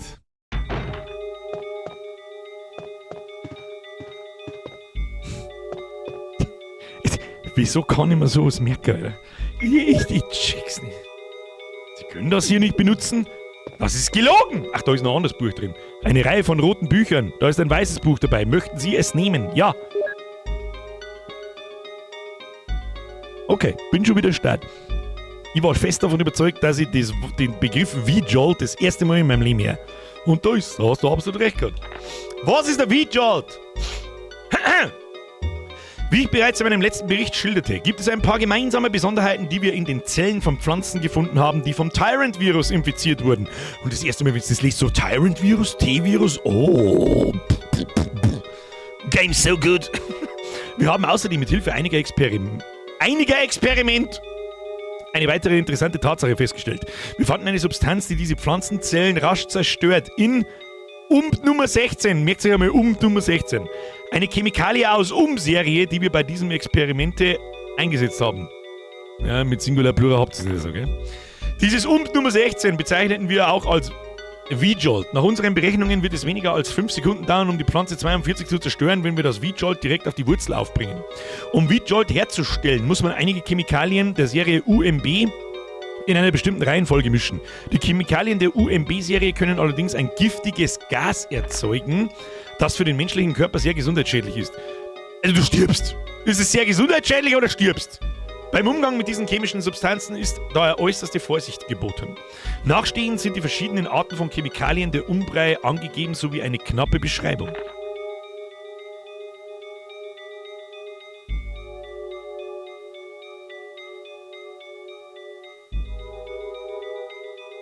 Nummer 2 rot. Boah, leck, an das erinnert ich mich halt überhaupt nicht mehr. Was soll das denn sein? 2, was heißt dann MP003 lila? Nummer 4, 7, 13. Rot, grün, weiß, blau. Anregender Geruch. Ich check's nicht, wird das von links nach rechts gelesen? Also rot, lila, grün, gelb, weiß, blau. Braun. Muss ich das kann ich mir überhaupt nicht mehr erinnern. Jetzt fehlt ein Buch. So denn, absolutes Pro-Gaming. Direkt lächerlich. Und ich glaube, da ist im Schubladen auch was drin. Ist da im Schubladen was drin? Nein. Hab so irgendwie im Hinterkopf, dass man in dem zweiten Herrenhaus da, in dem Gästehaus oder was es auch immer ist, dass man da in jedem von den Schreibtisch ziemlich viel Munition gefunden hat und das war immer ziemlich wertvoll, wenn man den... Aber anscheinend ist das nicht so hier. So, schauen wir mal da rein.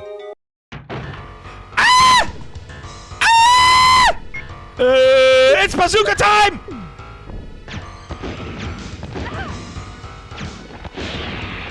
Boah, die war richtig krass schwer. 3 Bazooka-Schuss, das Ding ist einfach... Da gibt's... Was ist jetzt? Nein, nicht! Jetzt kommt... Und er hat einen Flammenwerfer. Und da hab ich das Beutel her jetzt, oder? Wo die Pflanzen noch sind. Okay, ich war ein bisschen daneben, aber nicht komplett behindert.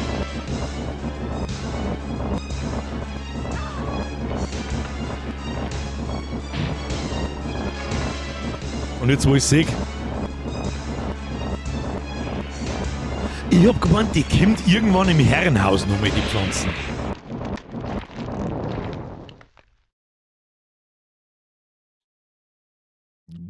Bazooka-Riegel. Yeah. Ja. That was close. Thanks, Barry. Don't mention it. What a monster. I can't believe... What the hell is this place anyway? Das stimmt, Barry Burton. Ist im... So ja. Ist das der Helmschlüssel für das... Müssen wir jetzt schon wieder ins Herrenhaus... Warte, war's das schon? Tatsächlich. Er ist einfach instinktiv zu dem Kamin gegangen. Hat da was blitzt? Oh, gibt's da sonst nichts da herin? Gibt's da sonst nichts? Das ist alles. Okay. I'm gonna stay in the soldiers area and take a look around. Though I'm sure there are still things in that other mansion as well. Anyway, let's start searching separately.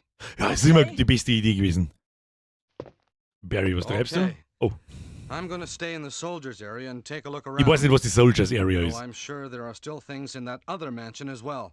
Anyway, let's start searching separately. Okay. Ja, okay. So, jetzt weiß ich mir auch, wo haben wir da überhaupt? Oh, da war ich doch richtig schon hin.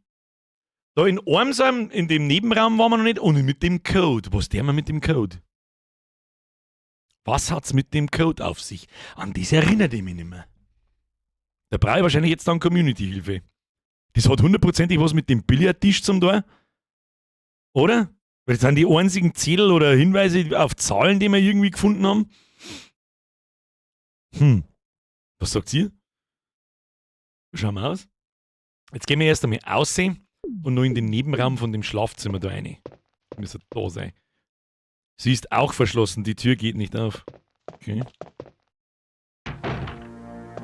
Jetzt gehen wir da noch rein. Da waren wir noch nicht drin.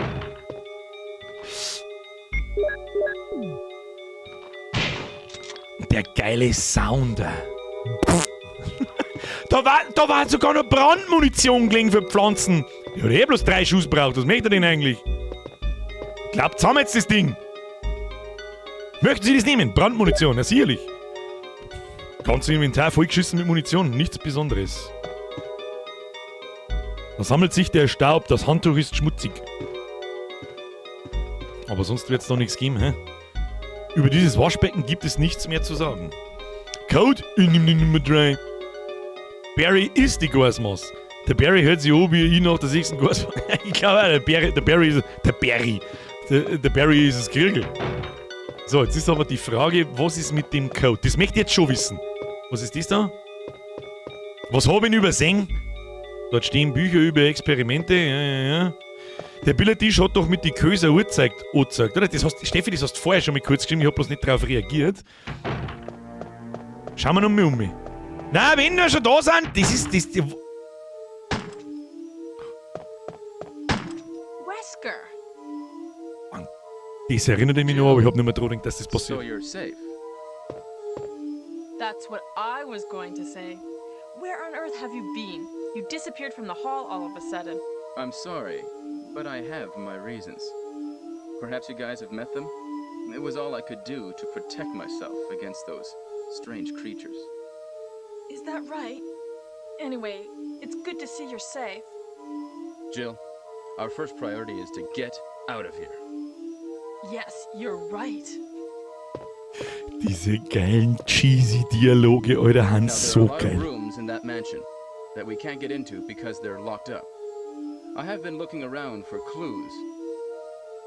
Okay, I'll go to the other house and see if I can find any clues. Will you do that? I'm counting on you. Und dann treffen wir uns wo? Irgendwo dann zufällig wieder auf dem Gelände und schmerzen wir dann, oder wie schaut's aus, Wesker Sepp? Hä? Wie schauen wir aus, Wesker Sepp? Oh, der hat tatsächlich auf was geschossen. Schau, da haben sie Websen.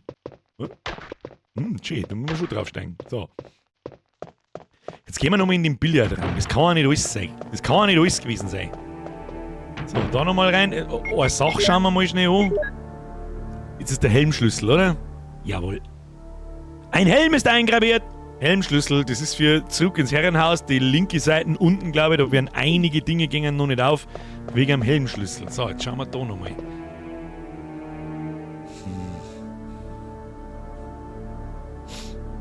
Warte mal. Eine Kugel mit einer 963.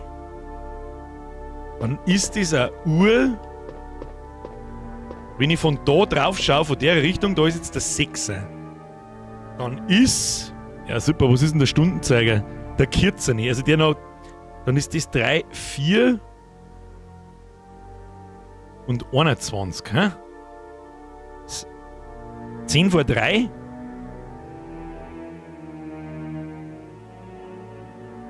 Na, wenn, dann ist 3/4.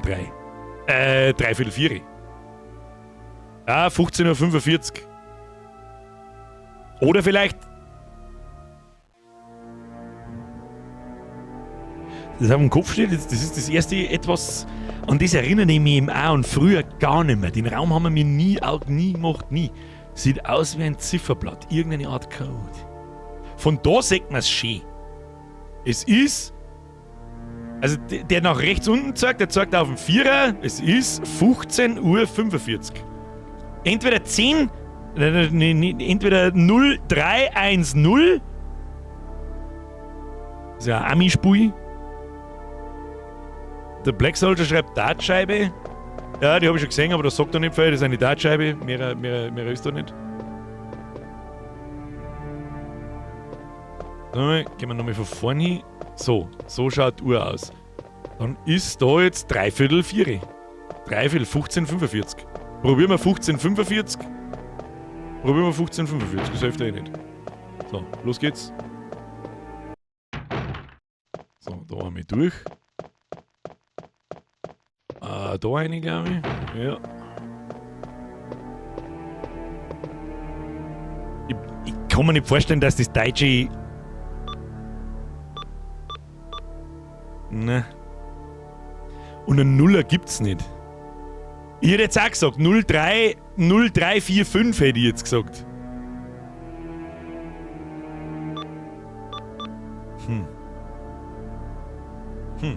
Aber da leuchten ja dann mehrere Tasten, wenn nicht Uhrzeit, dann vielleicht das Muster der Kös auf die Tasten übertragen? Nein, glaube ich nicht. An das erinnere ich mich nicht, das war mir damals schon zu hoch. 4 215. Na. Ich resette da jetzt mal, probieren wir es aber nochmal. Bei denen gibt es ja kein 22 nicht. Ein Nuller haben wir nicht, Salim. Hast die Kugeln 369, sind die Zeiger nicht auf 8, also probier's mal mit 8369. Nochmal resetten.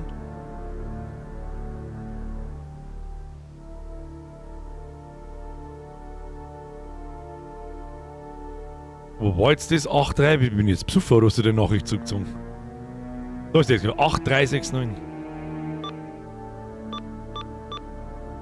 Ne? Was mich halt auch verwirrt, haben die Punkte um.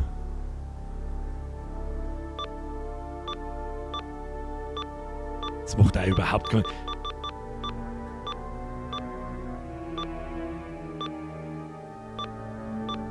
Müssen alle.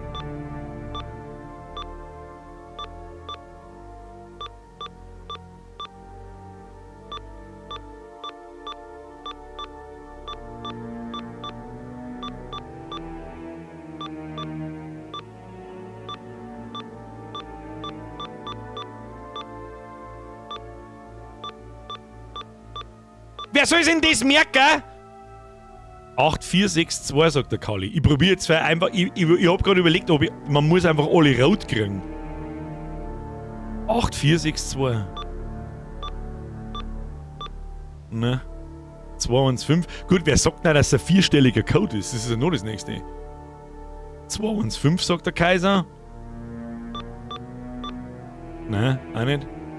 Muss der Code so gedruckt werden, dass alle leuchten am Ende? Ja, das weiß ich nicht mehr. Der Staudi sagt 345. Wie kommst du auf 345? Jetzt warte mal, bleiben die roten Tasten so, wie ich es das letzte Mal lassen habe? Nein. Es sind immer 3. 3/4. Na, das ist auch nicht. Das ist ein ähnliches Spiel wie das mit DNA von Resi. Ja, hab ich auch gerade drüber nachgedacht, aber nicht ganz. Da kann ich sagen 8369. Das habe ich doch gerade eingegeben, das hat nicht funktioniert. Probieren wir es nochmal. 8369. Nö. 1, 2, 3, 4, glaube ich nicht. 369. 369 habe ich schon probiert. 356. Jetzt ist verschlossen.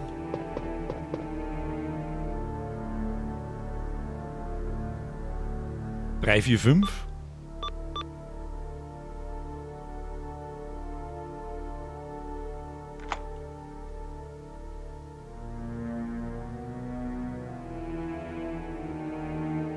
Herr Chrisen, ich weiß nicht, also um ehrlich zu sein, wollte ich 3, 4, 5 einfach wegignorieren. Lass mich nicht da! Ich wollte es einfach wegignorieren, weil man denkt, das ist nie einfach 3, 4, 5. 3, 5, keine Null davon. Oh no! Einfach den Nuller weglassen. Ich weiß nicht, warum in meinem Hirn sie die letzten 30 Jahre offensichtlich eingespeichert hat, dass sämtliche Codes an einer Tür immer vierstellig sein müssen. Mindestens. Bruder, mindestens. Good job. 3, 4, 5 war's. Ja, 3/4, 4. Ja. Und der Code ist auf dem Billardtisch gestanden. Mein Kruzifix. Und da sollst du als Kind drauf kommen, als 10-Jähriges. Komm, hör mir auf! Meiner Lebtag lang habe ich den Raum noch nicht gesehen da. Dort gibt es Nummer 2. Ich benötige einen Behälter. Aber irgendwas steht dort auf der Wand. 1 plus 2 ist 3, 3 plus 4 ist 7, 2 plus 4 ist 6, 6 plus 7 ist 13, 13 plus 3 ist 16.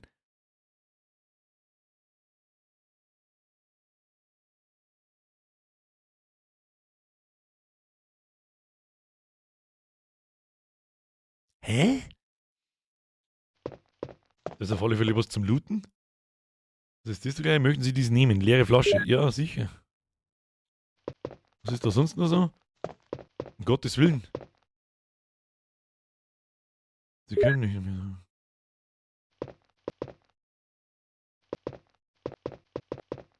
Irgendwas steht da auf der Wand. Wasser 1, Rot ist 2, Lila 3, Grün 4.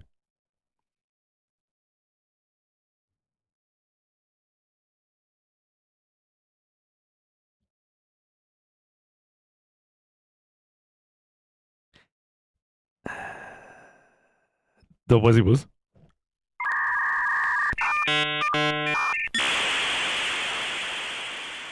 Jetzt beißt's aus. Mixen, ja. Aber schauen wir mal, was so kommt. Das ist UMB Nummer 2. Möchten Sie UMB Nummer 2 in die leere Flasche füllen? Nein! Ich weiß ja gar nicht. Oh, leck, das ist ein Try-and-Error-Bullshit, oder? Was haben wir da? Sie können nicht noch mehr Teile tragen. Das ist ein UMB Nummer 4. Wo waren die anderen alle? Was ist denn UMB Nummer 4?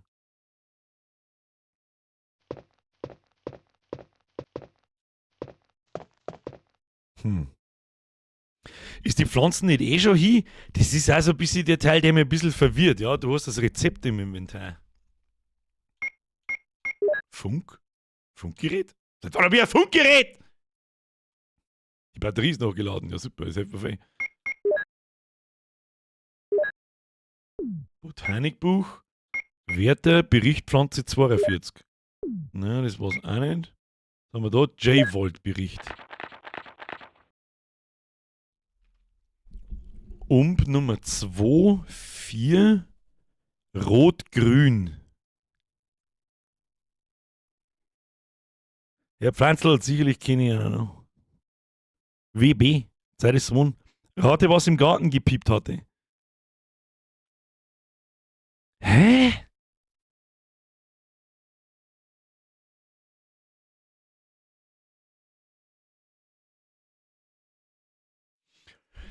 Ach so. Und deswegen erinnere ich mich da nicht dran. Da glaube ich steht's. Da steht's 40:2, wie oft dass ich das Spiel mit der Jill gespielt habe, weil es schwer genug war, anstatt mit dem Chris. Aber das erklärt so einiges. An das habe ich nicht mehr, an das erinnere ich mich nicht mehr. An das hier erinnere ich mich nicht mehr. Lustigerweise erinnere ich mich aber an dieses Icon von dem Gefäß. Super, jetzt habe ich die Flaschen im Inventar und kann mir die Fotzen ans Tisch haben. Herzlichen Glückwunsch, kann ich das Ding in den Weg schmeißen. Prüfe. Cool Water.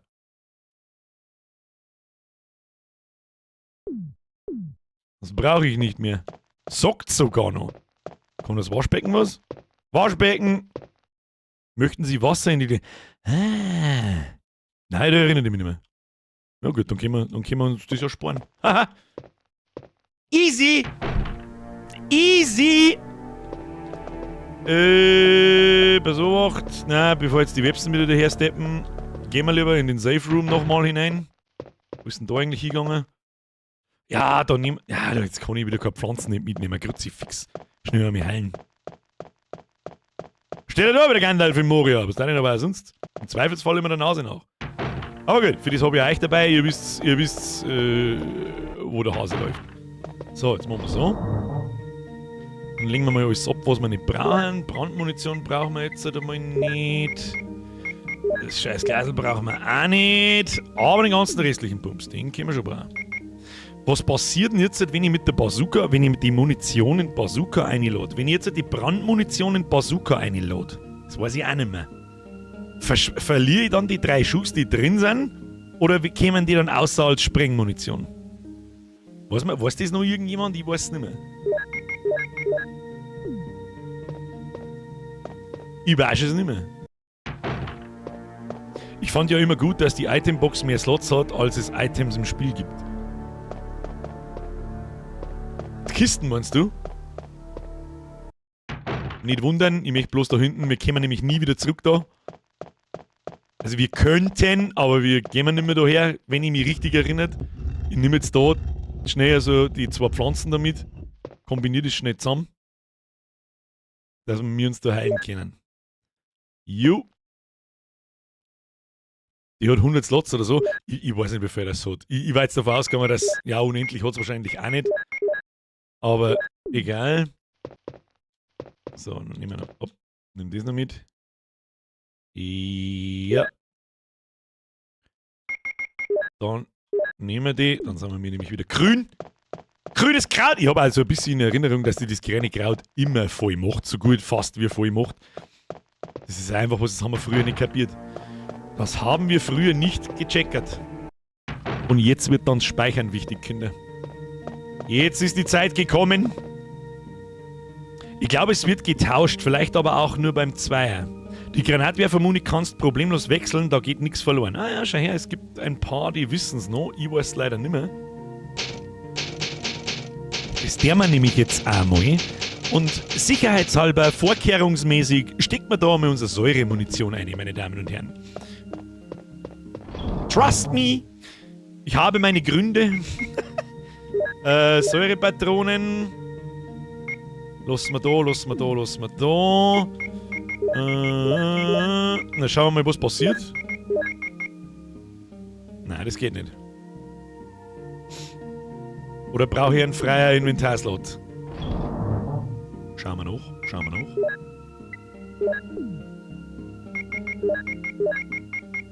Nein, geht nicht. Ah, geht nicht.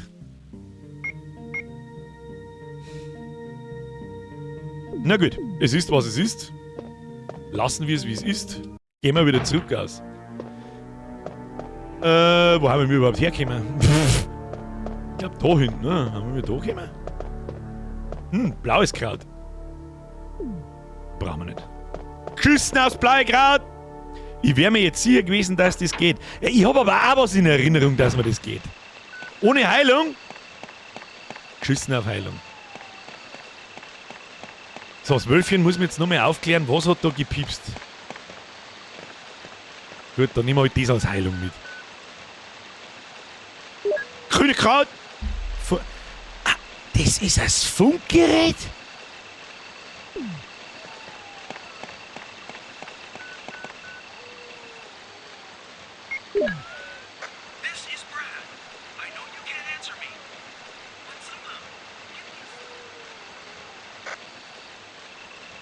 This is Jill. Brad? It's broken. Hab ich nicht mehr gewusst. Ich weiß noch definitiv, dass man mit dem Funkgerät mal so irgendwo labert, aber ich kann mich nicht mehr daran erinnern, dass das Gepiepse fürs Funkgerät war. Interesting! So, haben jetzt da wieder Gegner da.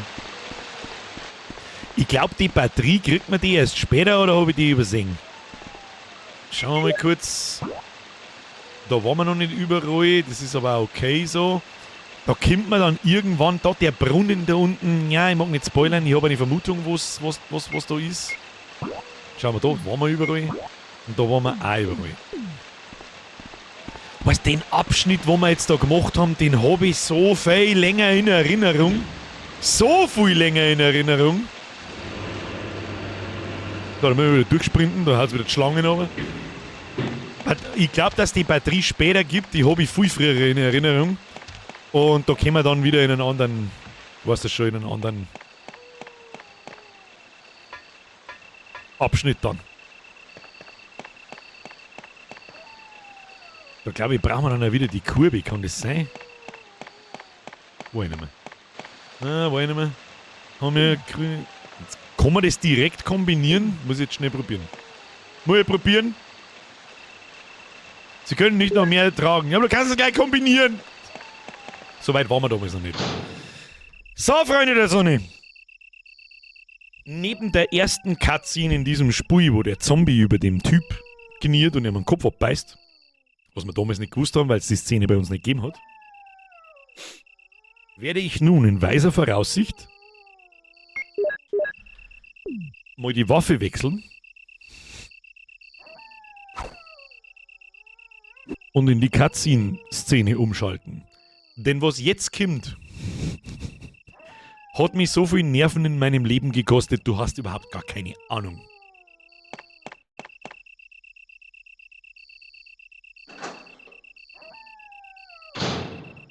Nun ist er nicht so weit. Und nur ein Raum.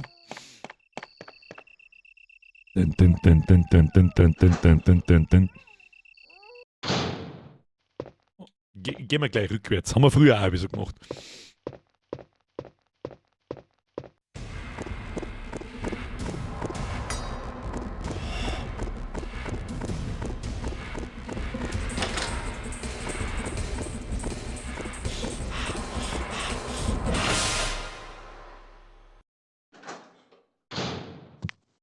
Diese scheiß hässlichen Hunterwichser!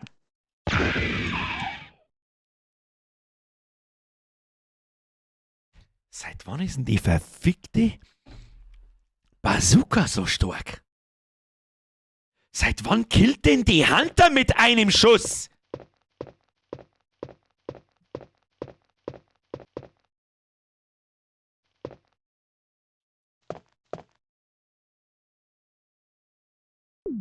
Immer schon! Das habe ich anders in Erinnerung. Das habe ich jetzt nicht gewusst, ich hab gemeint, da ist ein Safe Room drin. Aber gehen wir mal rein! Was hier los, Bruder? Da war mit Sicherheit irgendwo. Da hätte man da ein Licht gebraucht, meine ich, hä? Weil da ein Licht. Muss ich da wieder. Das ist ein Schalter, möchten Sie drauf? Ja, sicher! Ja. Hätte man ein Lichtschalter sagen können. Ich kann nur den Mond und den dichten Wald sehen. Ja, das war damals alles Immersion. Immersion 9000. Da bist du in einem finsteren Herrenhaus. Nichts Ungewöhnliches. Da draußen ist finster. Du kannst nur den Mond sehen. Du hörst die ganze Zeit dieses Eagle of East, Wolf of West. Sie können nicht noch mehr tragen. Ja gut, da müssen wir noch ein Stück weiter. Das hilft uns alles nichts. Das da hinten war, glaube ich, der Altersbilderraum, oder? Ja. Na, da mag ich nicht mehr reingehen. Nein. Geh weg. So, da war der Safe Room. Nein, verpiss dich.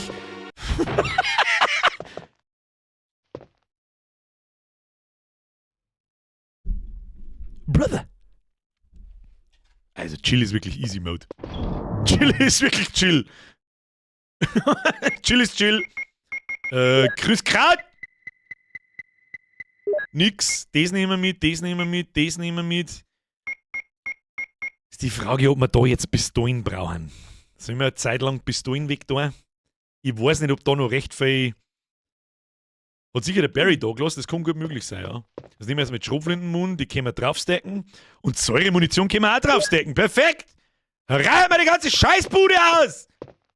Hat es nicht geheißen, die Säurepatronen haben speziell gegen lebendige Sachen? Die müssten ja noch stärker sein wie.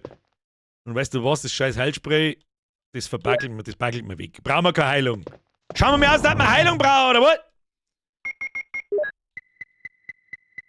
Na, sag mal. Hier, leere Flasche. Ich weiß schon bald gar nicht mehr, wohin mit dem Schund. So, nochmal zurück, ohne dass wir den... speichert mir erst einmal. Trust me, Kinder! Die Hunter haben lästige Arschlöcher.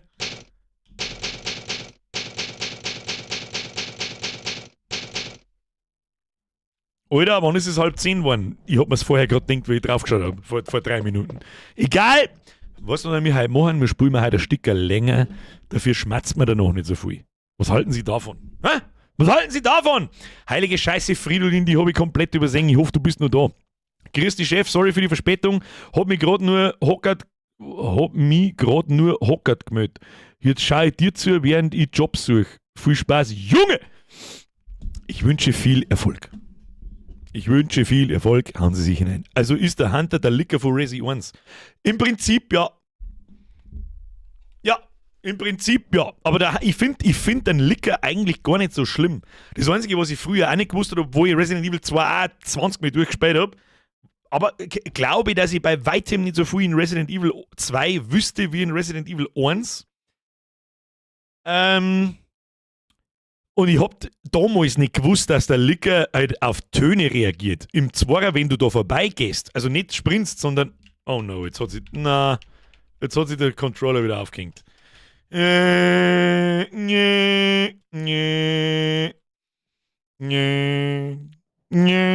wir später starten, hilft nicht.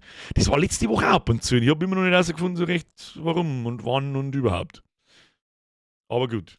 Haben wir gleich wieder drin. Oh, diesen hier. So. Warum er da immer noch ist, das weiß ich nicht. Ich muss da mal was einbauen, dass sie die Dinger wieder resetten. Ne? So, hier, Game Start. Passt schon. Herr John spielt! Mess für 43 Monate. Geil, wieder ein bisschen schranzen. Hau auf, bei die, was ist jetzt? Ja, über eine Cutscene, die seht ihr leider nicht. Ich hoffe, das funktioniert. Schauen wir mal. Hallo? Machen wir mal so. Beliebig da. Ja, geht schon wieder schon. Ja. Na, aber er checkt mein Gamepad nicht mehr. Cool, nicht. Schauen wir mal. Resident Evil. Letztes Mal ist doch Abstecker und wieder aus- und einschalten auch nicht gegangen. Jetzt geht's auf einmal wieder. Naja, gut. Gut, war gar nicht so tragisch. John spielt mir erst für 43 Monate übrigens. Fridolin, ich hoffe, du bist noch da. So. Laufen wir jetzt vor. Wo müssen wir hin? Wo müssen wir überhaupt hin? Jetzt fangen es nämlich an die Passage, erinnert ich mich nicht mehr so, wie das jetzt die ganze Zeit gelaufen ist. Also der herunterne Teil.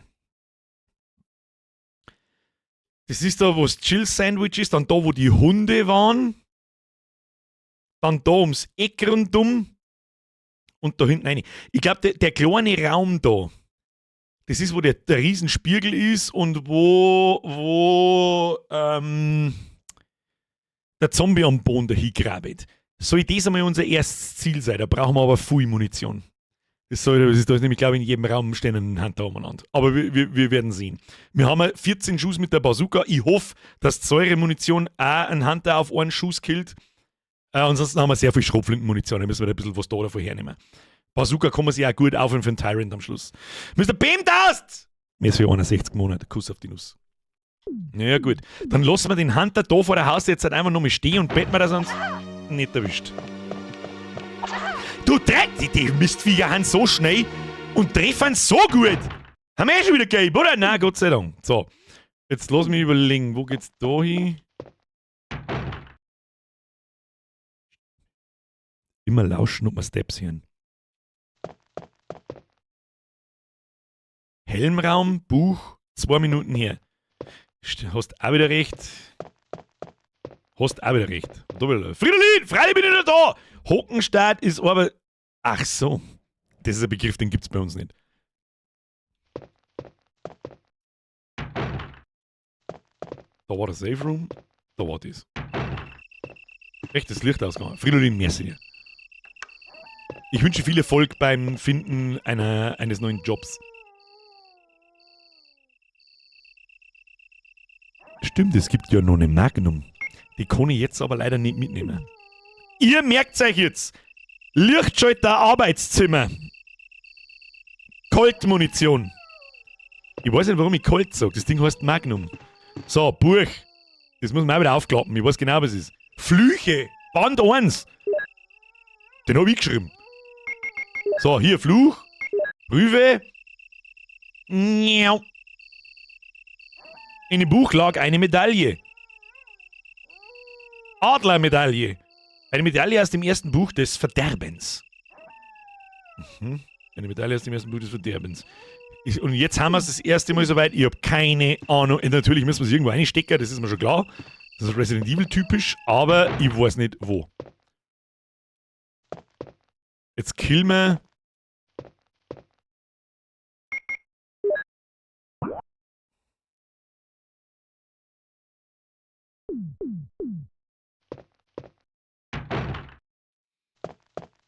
Lassen wir den einen Hunter noch.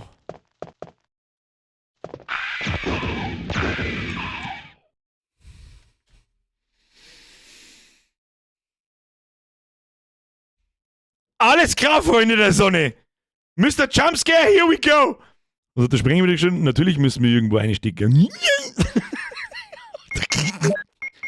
Kombi, Säuremund rein. Heilige Scheiße, Alter. Da noch irgendwas erholen. Oh no. Okay, ich glaube, die Spinnen können wir lassen, das weiß ich. Da waren vorher natürlich die Hunde drin.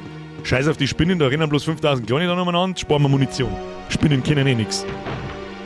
Weißt du, allein das ist schon etwas, das haben wir früher nie gemacht. Früher war das ungeschriebene Gesetz, wie an Gegner vorbeilaufen. Bist du behindert?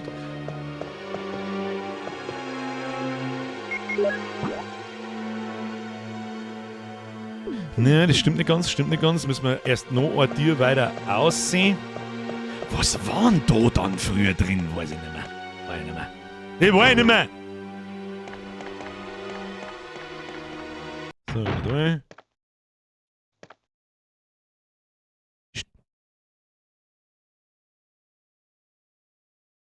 Jumpscare für einen 10-Jährigen. Ja, natürlich. Aber ich bin jetzt schon ein bisschen der Kämmer. Tu dich nicht runter. Warte mal, haben wir da letztes Mal noch Munition drin vergessen? Nein, die haben wir schon mitgenommen. Da war, glaube ich, Schrotflintenmunition drin. Gehen wir mal uns weiter. Ja, super.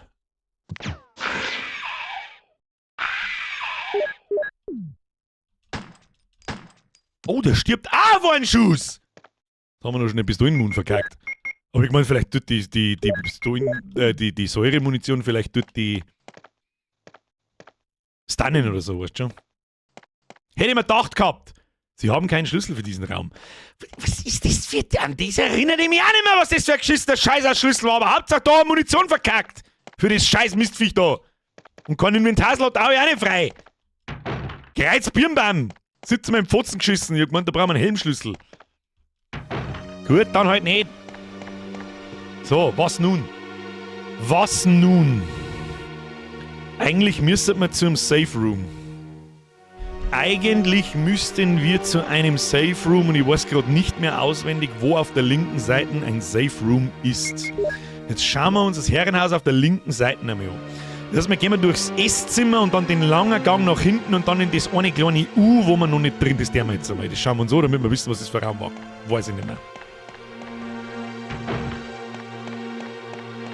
Da glaube ich, haben noch keine Gegner nicht herin. Nein, aber oben am Rumlauf, da haben definitiv.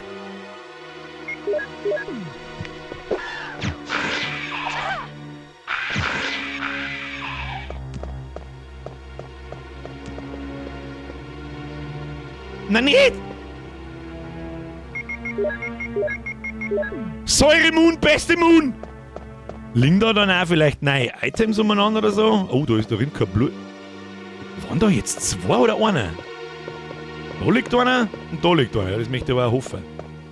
Alter, die Mistviecher habe ich so viel schlimmer in Erinnerung.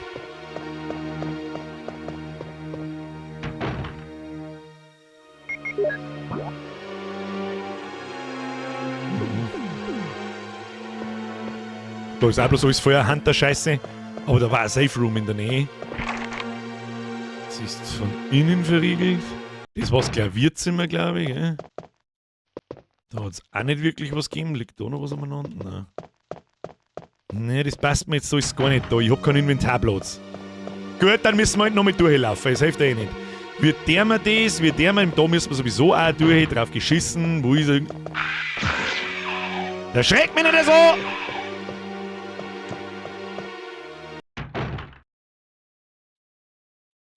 Da wird auch irgendeiner außerhalb von der Kamera, hau bloß ab!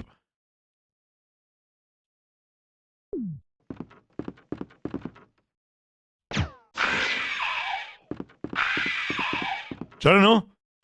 Mistviech, da sucht's. Oh shit. sofort wieder reingeguckt.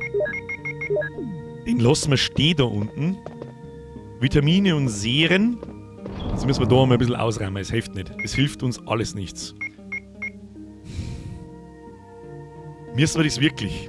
Ein Bazooka-Schuss noch, dann haben wir einen Slot frei. Und das glaubt. Aber speichern schaut nicht. Speichern schaut nicht, hilft nicht.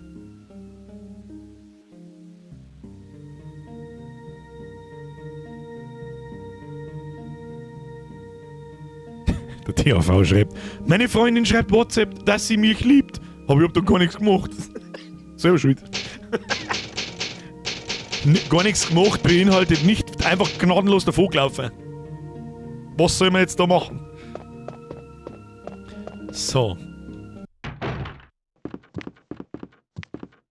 Und tschüss.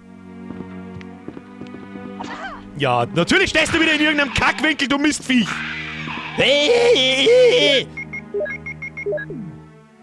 So, hier Helmschlüssel. Sie haben dies gerade benutzt, Helmschlüssel. Möchte aber auch hoffen. Da auch wieder irgendjemand herin. Nö, was ist denn das wieder? Das ist eigentlich schon ein sehr markanter Raum da, gell? Das ist eigentlich schon ein sehr markanter Raum da an den Erinnerungen. Ich bin mir nicht sicher. Irgendwie ja, irgendwie nicht, aber ich weiß nicht, was es gibt da. Befehle! Streng geheim, 22. Juli 1998, 2:13 Uhr. An den Leiter der Sicherheitsabteilung. Der Tag X rückt näher. Führen Sie die folgenden Befehle innerhalb einer Woche durch. Erstens, locken Sie die Mitglieder von STARS, locken Sie die Mitglieder von STARS in das Labor und sorgen Sie dafür, dass sie mit ihrem BOW kämpfen. Damit wir Daten über aktuelle Kämpfe erhalten. Zweitens, entnehmen Sie pro BOW, was ist ein BOW? Type 2 Embryos, damit wir sicherstellen können, dass alle Arten außer Tyrant vorhanden sind. Drittens, vernichten Sie das Labor Arclay, einschließlich aller Wissenschaftler und Labortiere auf eine Art, die nach einem Unfall aussieht. White Umbrella. Aha! Befehle also. Oh, nochmal Cold Moon. Biological Organic Weapon. Da schau, wieder was gelernt, hab ich nicht gewusst. Das nehme ich jetzt mit, das Ding, weil es wurscht ist. Nichts von Interesse. Da liegt vor deiner Nase liegt Schrotflintenmunition, der blinde Uhu. Spinnst du ein wenig? Na, jetzt möchte ich aber hoffen. Ich glaube, dass wir mit der Säuremunition mal ein bisschen sparen. Halt mal, da ist eine Leiter. Warum ist denn da eine Leiter? Gehen wir doch mal, dann schieben wir doch die Leiter da mal ran. Oder können wir es auf Zeitenschirm, ne? Und jetzt klauen wir ein Adlerei, oder was? Weiß ich nicht mehr. Es sieht aus, als ob er sich gleich bewegt.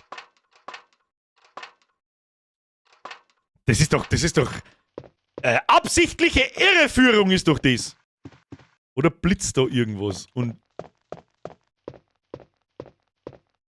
schauen wir mal. Na, da gibt's sonst nichts, gell? Hier jibbelt sonst nichts. Kamin, Zeuervolk. Erinnert mich auch nicht mehr, aber guter Punkt. Guter Punkt, könnte man testen, ja. No, los wir das jetzt da. Das da hinten war, glaube ich, ein Zahlenschloss. Ein numerisches Schloss, Sie kennen die Zahlen des Passcodes nicht. Wo müssen wir jetzt halt noch hin? Wir müssen irgendwie der einzige Bereich, wo wir noch nicht waren, ist da links oben. Und da geht's nur eine durch die Tür mit dem Code. Oh, und leicht angeschlagen sind wir auch schon hin. Müssen wir eigentlich kurz ins Safe Room rein. Und ich glaube, dass wir Pistolen abgeben können. Da hat derjenige, der das vorher gerade geschrieben hat, nicht ganz unrecht. Alter, wie dermaßen schnell, dass wir mir unterwegs sind, ist ein totaler Wahnsinn. Leiter zu den anderen Tierköpfen schieben. Hey, mit der Leiter muss schon irgendwas auf sich haben. Mit der wir jetzt einmal die Pistolen weg. Pistole weg. Beretta weg. Das Ding weg. Und das Ding weg. Beziehungsweise dann können wir Pistolen ja wieder mitnehmen. Irgendein Idioten-Hunter, den killen wir schon mal mit der Pistole, damit wir uns ein, zwei Schuss mit der Bazooka sparen. Schaut überhaupt nicht. Gemixte Kräuter, haben wir nicht irgendwie einfach nur mal Kräuter irgendwo? Heilungsspray, Brandmunition, grüne Kräuter. Ja, einmal grüne Kräuter sein, klar. Perfekt. Perfekt. So. Licht im Raum ausschalten. Gehen wir nochmal zurück in den Raum. Wo waren wir da jetzt? Auf und links, gell? Ja, kriegen wir schon. Scheiß Hunter, der wenn ich sofort zum Sprinten anfängt, dann ist er nicht so tragisch. So, da nochmal an den Lichtschalter. Jetzt erinnere ich mich wieder dran. Ja. Und dann blitzt irgendwas, oder? Und dann blitzt... Ja. Ich hab doch gewusst, dass es in dem Scheißspei irgendwo einen Elchkopf gibt, wo was blitzt drin. Es war bloß nicht der über uns, beziehungsweise ein, zwei Tieren weiter, sondern da. Und das habe ich anders in Erinnerung. Aber das hätte ich jetzt nicht mehr, an das hätte ich mich nicht mehr erinnert, dass man hier mit Licht aus, ihr zwei seht natürlich, aber im Vorrat genau. Und das war das rote Augen. Ich weiß, was hingehört. Jawohl, da ist wahrscheinlich das nächste Emblem drin. Schön gesehen. Wer hat's geschrieben? Der Schumann Alex. Und jetzt finde ich nicht mehr zu dir aus, weil es da finster ist, oder was? Lass mich kurz überlegen. Da müssen wir oben, wo wir gerade waren. Da müssen wir aber schnell laufen, weil der ist sicher auch schnell. Abflug. Da lang. Ja. Nö. Ich glaube da und dann links. Ja. Und da ist der Tiger drin. Machen wir das so. Das hätten wir vor 2 Wochen 14 Mal durchgespielt. Ja, alles ist ja klar. Ja klar, so was liegt jetzt da? Oh! Das habe ich nicht mehr, ich habe nicht mehr gewusst, dass der da liegt. Liegt der beim Chris auch da? Weiß das jemand? Das weiß ich nicht mehr. Ich bete mir ein, der kommt erst viel später. Her mit dem Colt! Colt Python! So heißt er tatsächlich, ja? Deswegen sage ich Colt dazu. Unter der Treppe stehen muss entspannt sein für einen Hunter. Ich glaube auch. Das ist der Einzige, der nicht sofort das Laufen anfangen und mir einen Shell trischt. So. Sehr gut. Wo kommen wir jetzt noch hin? Eigentlich nirgends mehr so richtig. Bosskiller, Sie, Senior. So. Aber wo jetzt hin? Oben haben wir das alles noch nicht erkundet. Unten haben wir das alles noch nicht erkundet.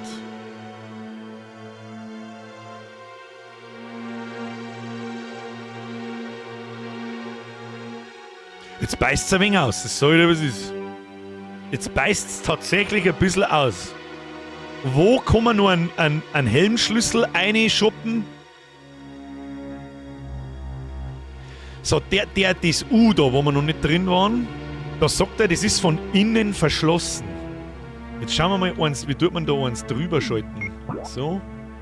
Was ist denn da drüber? Da ist nämlich auch dieses kleine Hagelding da. Der tote Raum ohne Tür auf der rechten Seite ist sus. Denke ich mir auch schon die ganze Zeit, aber ich weiß nicht.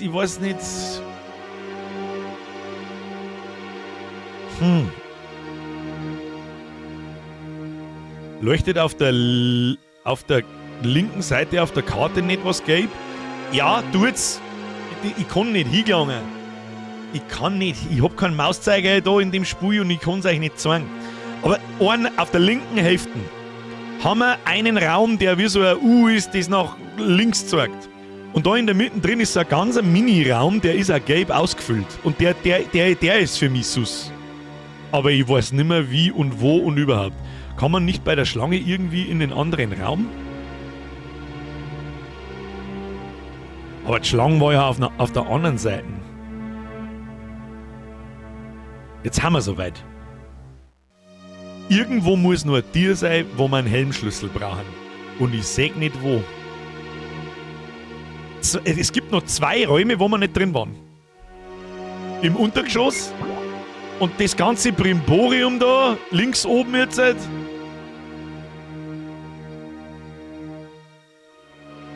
kommen wir rein, ganz links oben. Natürlich, da waren wir auch noch nicht. Was laberst du für eine Scheiße, du Trottel?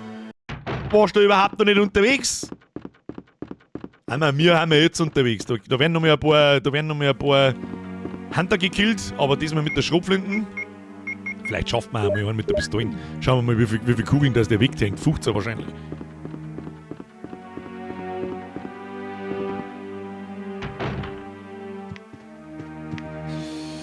Na, lassen wir das mit der Pistole.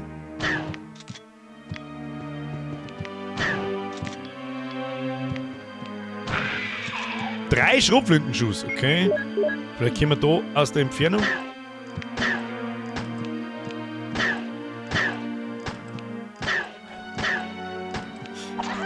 Mistvieh! Ja, tankt schon ein bisschen was. Aber hat sich schon rentiert. Straight nachladen. Wunderbar. Ich weiß nicht, ob wir da noch öfter durch müssen, aber da warten wir nicht vorbeikommen. Was ist da hinten? Nix gewinnt, da waren wir letztes Mal schon. So, ich bin ein totaler Vollidiot. Ich weiß überhaupt nicht, wo ich umeinander laufe. Da wollte man eigentlich eine. Oder nicht? Bin ich jetzt komplett lost? Ja. Ja, ich bin komplett lost. Ich hab komplette Scheiße gelabert.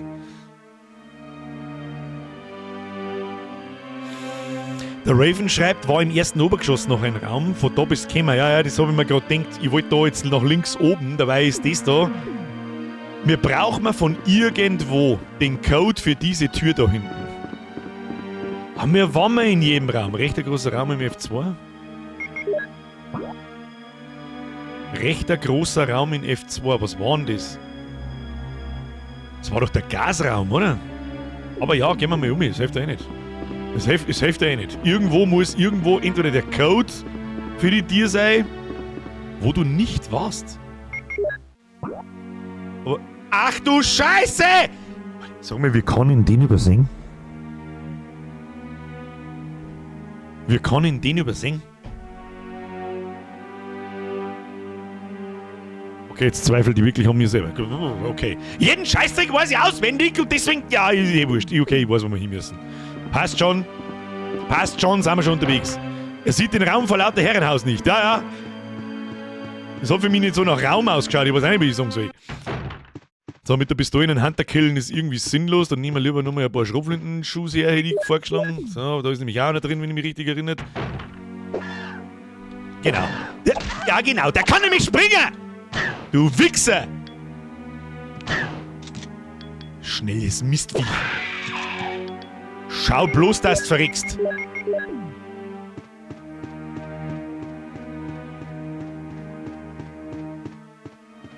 Jetzt muss ich bloß noch mal schnell da schauen. Erste Tür rechts. Ja. Haha, vorhin ins Kreuz geschossen. Vollidiot, Vollidiot. Noch einer? Nö. Oh, da ist, glaube ich, am langen Ende ist auch noch einer. Tun wir gleich mal hier diesen hier.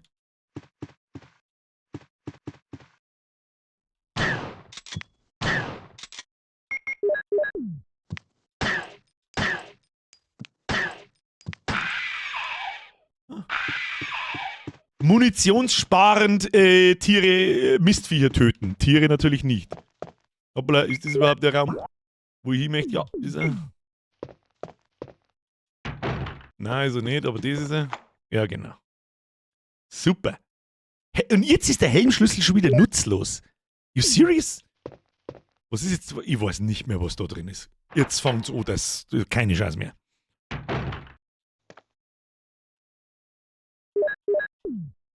Okay, ich erinnere mich doch.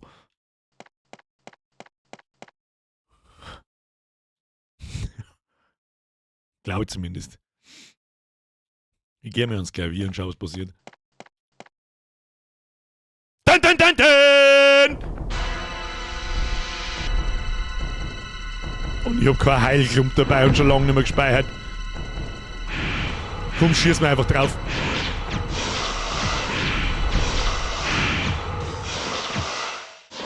Achso, das ist schon lange hin. Ich hab nur mit 3 Mal hinten geschossen. Ja, hoppala. Ja, geh weiter. Ich hab das ein bisschen anders in Erinnerung, dass die Viecher viel mehr aushalten. Oh, jetzt haben wir alle Säuremunition verschossen, wir Idioten. Naja, gut. It is what it is. Und was ist da jetzt? Es ist zu dunkel, um irgendetwas zu erkennen. Oh, jetzt kommt jemand. Da kommt jemand. Barry. Have you found anything interesting? Yes, but I can't see very well. How about going down to check by yourself? I have a rope here.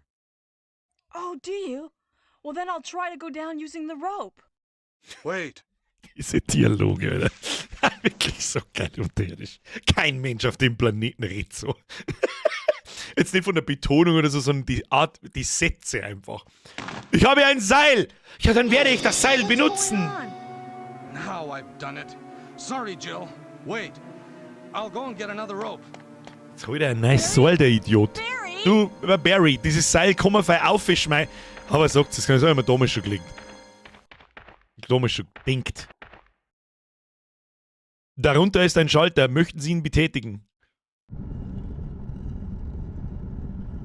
Ein Grabstab weiß ich noch, aber ich hätte jetzt nicht gewusst, ich hab gemeint, da ist jetzt mehr zum Tun. Aber wo es jetzt hingeht, ich hab keine Ahnung.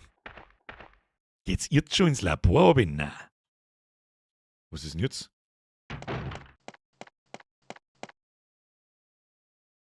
Babidi babidi bubi! Are you there, Jill? Grab the rope. Nein, ich hab da Leute gefunden. Machst du das irgendwie fest, weiß ich nicht, am Klavier oder so. I'm sorry, Jill. I didn't know that was going to happen. Sorry. I was really careless. Are you okay, Barry? Maybe you're getting tired. No, I'm all right. Don't worry. The good Jill, old Barry I ist found something. untröstlich. I found something. Passcode!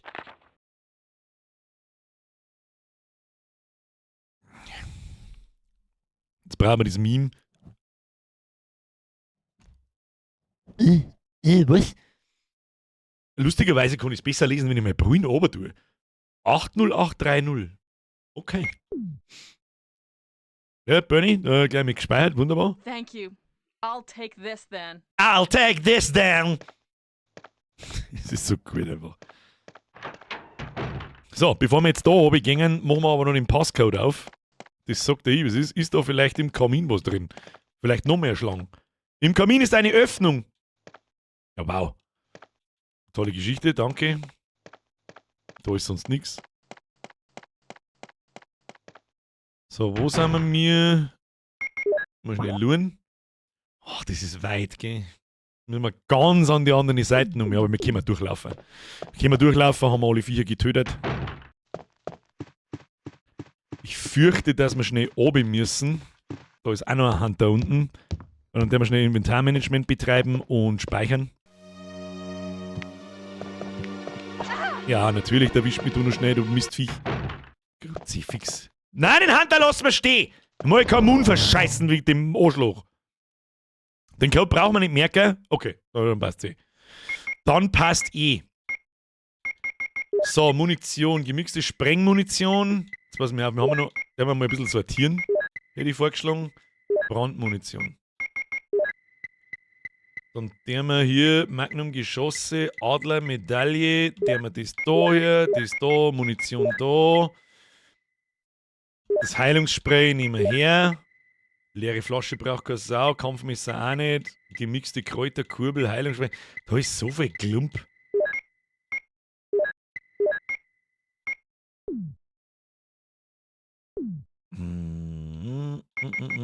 Das benutzen wir. Kombi. Ich glaube, einen Colt der mal weg. Den benutze ich nicht bis zum Endboss.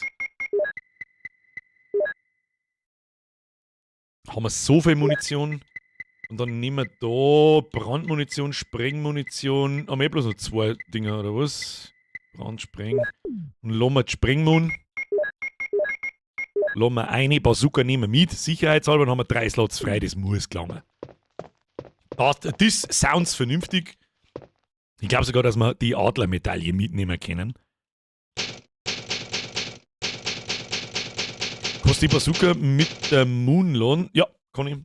Habe ich zu spät gelesen, bin aber. Verwechslungsgefahr, Schlang und Schlong. Und Schling. Nicht zu vergessen, Schling.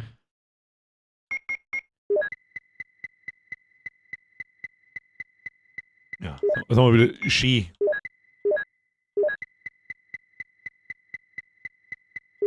Schön zusammengeordnet haben wir das Bürger. So. Ich muss jetzt so kurz scrollen, damit man dass einfach alles zusammenbleibt in einer Liste ohne Leerzeile irgendwo dazwischen, weil sonst weißt du eh, wie es ist. So, schauen wir doch vernünftig aus da. Wo müssen wir hin? Auf die gegenüberliegende Seiten aber ins Obergeschoss. Müssen wir nach oben und dann zu dem Code-Ding. Kriegen wir hin. An dem Hunter da draußen laufen wir. Ja, fick dich. Ah, Kim, leck mich da am Arsch! Wieso sprinten die alle sofort? Mistviech angekacktes, ich hasse Hunter! Ich hasse Hunter! Ja, da haben wir da falsch rundum. Gehen wir da durch, dann gehen wir da rundum. Da darf halt kein Hunter mehr sein, den haben wir da geschossen. Voll sprintig. Sprinti. Diesmal laufen wir rundum, nicht Treppen oben und wieder auf. Kostet uns auch bloß wieder Zeit. Jawohl. Und dann da kriegen wir schon. Haben wir gleich da. Ja, dann haben wir in dem Raum mit der komischen Tapete aus den 60ern. Und ganz nach hinten. Und rein. Ein numerisches Geschloss. Sie haben die Zahlen des Passcodes eingegeben. Hallo! Was ist das? Was war das? Was ist denn da so? Gehen wir erstmal da hinten. Frisst da jemand gerade irgendjemand oder was ist denn die Idee? Hallo? Ah ja, tatsächlich. Okay, normale Zombies machen wir noch mit der Pistolen.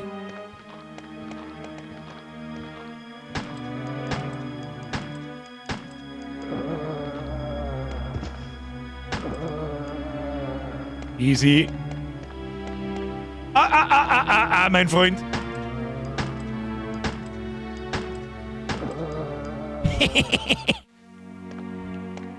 Ausdantelt. Und jetzt kämen wir wirklich in Bereiche, ich erinnert mich an den Gang nicht mehr. Obwohl es so markant ausschaut. So eine andere Farbe hat wie alles andere. Ich erinnere mich nicht mehr.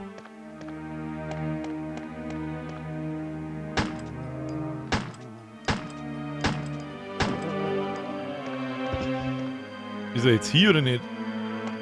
Nö.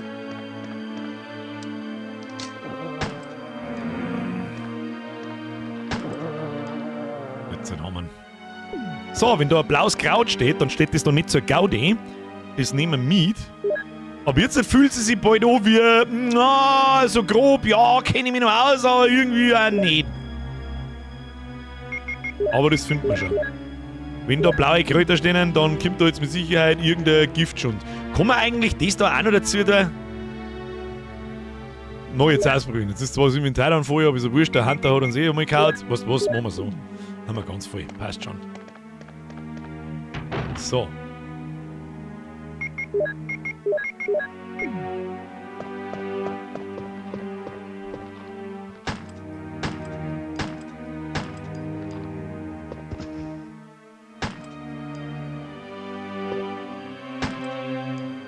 Da ist doch kein Blut heraus. Wieso ist denn der?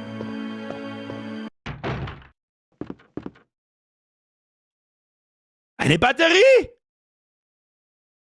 Jetzt kann ich den Aufzug im Hof in Betrieb setzen. Jetzt haben wir die Scheißen wieder da! Da müssen wir die Kräuter fressen, hilft eh nicht. Scheiß auf Kräuter! Brauchen wir keine Heilung, haben wir Programmer. Ich kann das jetzt nicht benutzen. Ah, leck mich doch am Arsch. Da liegt 12 Sprengmund herin. Gott, sie fix. Merkt euch das mal. Merkt euch einmal gefälligst alles. Das ist ein Aufzug, an das erinnert ich mich noch an das Eck. Die scheiß Kräuter kannst du mir mit Pistole nach. Oh, stimmt. Ah, schön gesehen, wer war das? Da bist der Andal. Da wenigstens einer, der aufpasst. Fix Mari nochmal. So, hier, Säuremunition, nicht Säuremunition, Springmund, nehmen wir mit. Jawohl. Die kriegt auch der Tyrant. In die Fresse. Also jetzt kommen noch ein paar Hunter, die können wir mit Sicherheit. Die können wir auch noch mal mindestens ein Stück oder 12 umbringen. Ah ja, du kannst mir mal...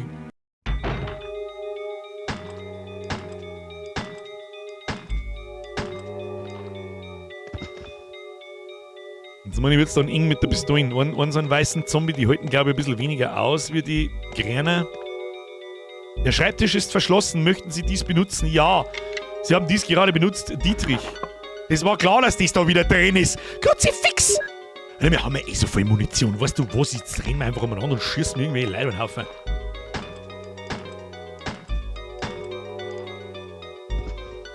Das war knapp. Bleimappen! Sammelmappe! Raccoon Times, 27. Mai 1998. Angriff durch Tier, Frau verstümmelt. 20. Mai gegen 22 Uhr wurde am linken Ufer des Marble River im Bezirk Cider von Raccoon City der Körper einer etwa 20 Jahre alten Frau von einem Spaziergänger gefunden. Die Polizei von Raccoon City vermutet, dass sie es mit dem Werk eines Grizzlies oder eines anderen Tieres zu tun hat. Denn entlang der verstümmelten Arme und am linken Fuß fand man Gebissabdrücke, die von enormer Kraft zeugten. Da geht's doch wohl um einen Hunter, meine Damen und Herren. Herr Abak, servus Bürger, jetzt gibt's erst einmal Resident Stiefel High-End-Content. Was habe ich verpasst? Ja, alles hier, wir haben Progress gemacht ohne Ende. Dass sie in den... Merci dir für dein Resub und 22 Monate. Da die Frau an ihrem verbliebenen Fuß einen Wanderschuh trug... Verbliebener Fuß. Hashtag verbliebener Fuß. Einen Wanderschuh trug, konnte festgestellt werden, dass sie in den Arklay-Bergen angegriffen wurde und in den Fluss fiel. Man sucht noch nach Hinweisen, die helfen, die Frau zu identifizieren. Raccoon Weekly, 16. Juni 98. Monster in den Arklay-Bergen? Der Yeti! Einige Leute behaupten, dass sie in den Arklay-Bergen Monster gesehen hätten. Angeblich sind diese Monster ungefähr von der gleichen Statur wie große Hunde und gewöhnlich in Rudeln unterwegs, wie Wölfe es tun. Das hört sich vielleicht nach einer Gruppe gewöhnlicher Wildhunde an, doch diese Monster sind angeblich erstaunlich aggressiv. Ja, dann haben es doch die Cerberus-Hunde. Und man kann ihnen kaum Schaden zufügen. Ja, das stimmt nicht. Es heißt, diese Hunde würden niemanden belästigen, solange man sie nicht aufweckt. Unsere klugen Leser sollten also möglichst in der nächsten Zeit den Arklay-Bergen fernbleiben. Warum denn nur in der nächsten Zeit? Meinst du, die dann einfach, die anderen, weiß ich nicht, wandern sie weiter in die Beklay-Berge? Ich weiß es nicht. Wenn Sie jedoch auf der Abenteuer aus sind, kundschaften Sie selbst. Trauen Sie sich das zu? Gute Idee! 9. Juli 1998. Rätsel in den Arklay-Bergen, schon wieder. Bergstraße gesperrt. Aufgrund mehrerer Unglücke in Folge, die in den Arklay-Bergen passierten, haben die Behörden der Stadt beschlossen, die Straße zu den Gebirgsläufern zu sperren. Zur selben Zeit beabsichtigt die Polizei von Raccoon, mit der Suche nach vermissten Personen zu beginnen.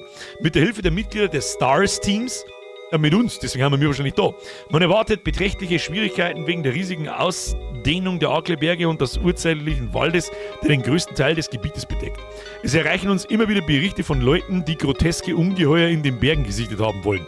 Das heißt, in die Berge rennen da Zombie-Seppen umeinander, oder was? Sammelmappe gesichert, das ist wieder vollgebracht, was ist mit dem Scheiß? Die meisten handeln von Biologie und Chemie. Okay. Weiter im Programm. Ich tue mal lieber das, das sag ich dir, was ist. Ich will, dass da wieder 5 Meter fort. Was ist das da? Die meisten sind Chemie. Was ist denn das da oben? Das ist. An das erinnere ich mich auch nicht mehr. Ich erinnere mich noch so an das Bücher. Labyrinth. Ah, ja. Ja. Das ist ein Schalter, möchten Sie ihn betätigen? Fralle! Das. Weiß ich nicht mehr. Aber ich glaube zu wissen, was zu tun ist.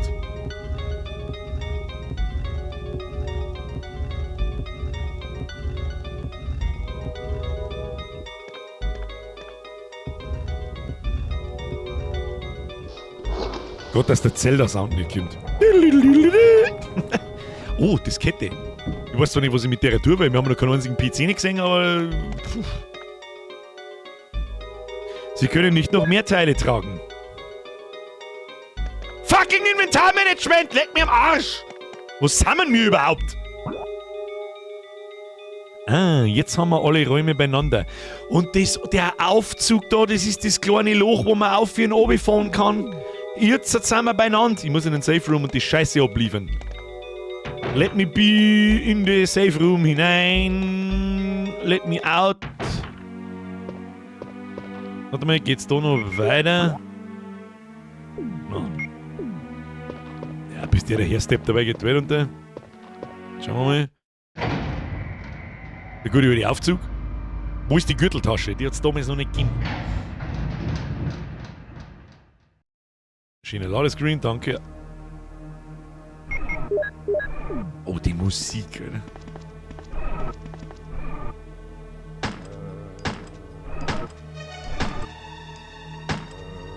Hat's ihn schon. Die Kich haben wir doch so grob schon einmal gesehen, oder nicht? Es ist staubig. Er wurde schon lange nicht mehr benutzt. Da, eine Mikrowelle mit dir. Er ist furchtbar rostig und funktioniert nicht mehr.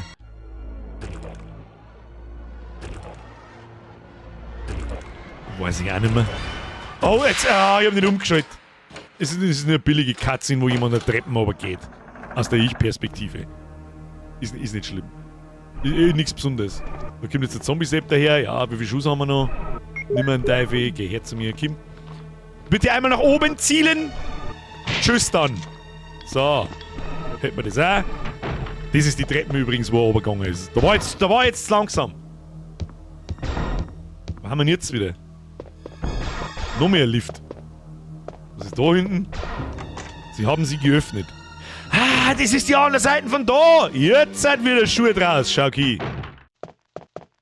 Ja. Herr Ockmannicki, hab ich ja schon gesehen.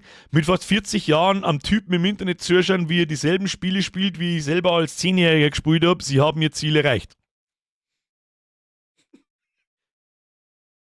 Das trifft auf uns beide zu übrigens. Das mit 10 Jahren und mit 40 Jahren. Ich bin noch nicht ganz 40, aber lang dauert es nicht mehr.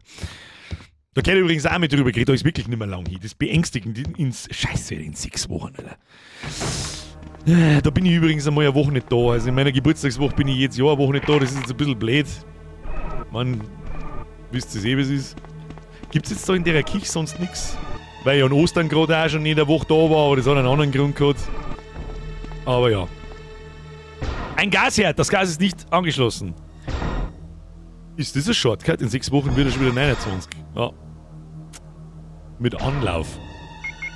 Wo müssen wir jetzt noch hin? Was genau bringt man das Kellergeschoss da? Ich hab keine Ahnung, aber wir werden es rausfinden. Gehen wir mal da oben Gehen wir mal da oben in den Lift rein und schauen wir, was passiert. Ostern war Cooldown-Zeit, das stimmt, das war... Anscheinend hält der Aufzug nicht an dieser Etage. Aha.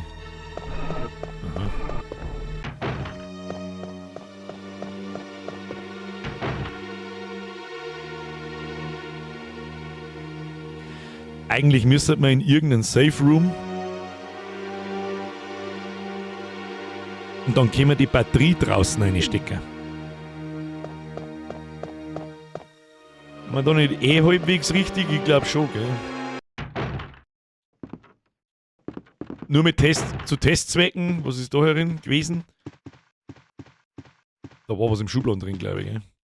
Und die verbogene Schrotflinten war drin. Passt schon, und da ums Eck ist der Safe Room.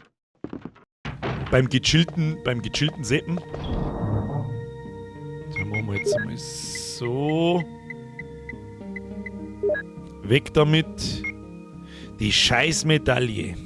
Weißt du was? Die scheiß Beretta, der wir jetzt auch weg. Weiß nicht, hilft dir keine Munition nicht. Bürger ist gleich Level 40, ist gleich Live Advanced Plus. Nein, ich glaube ja nicht, dass das Advanced Live Plus wird. Dann speichern wir mal, wenn wir schon da sind.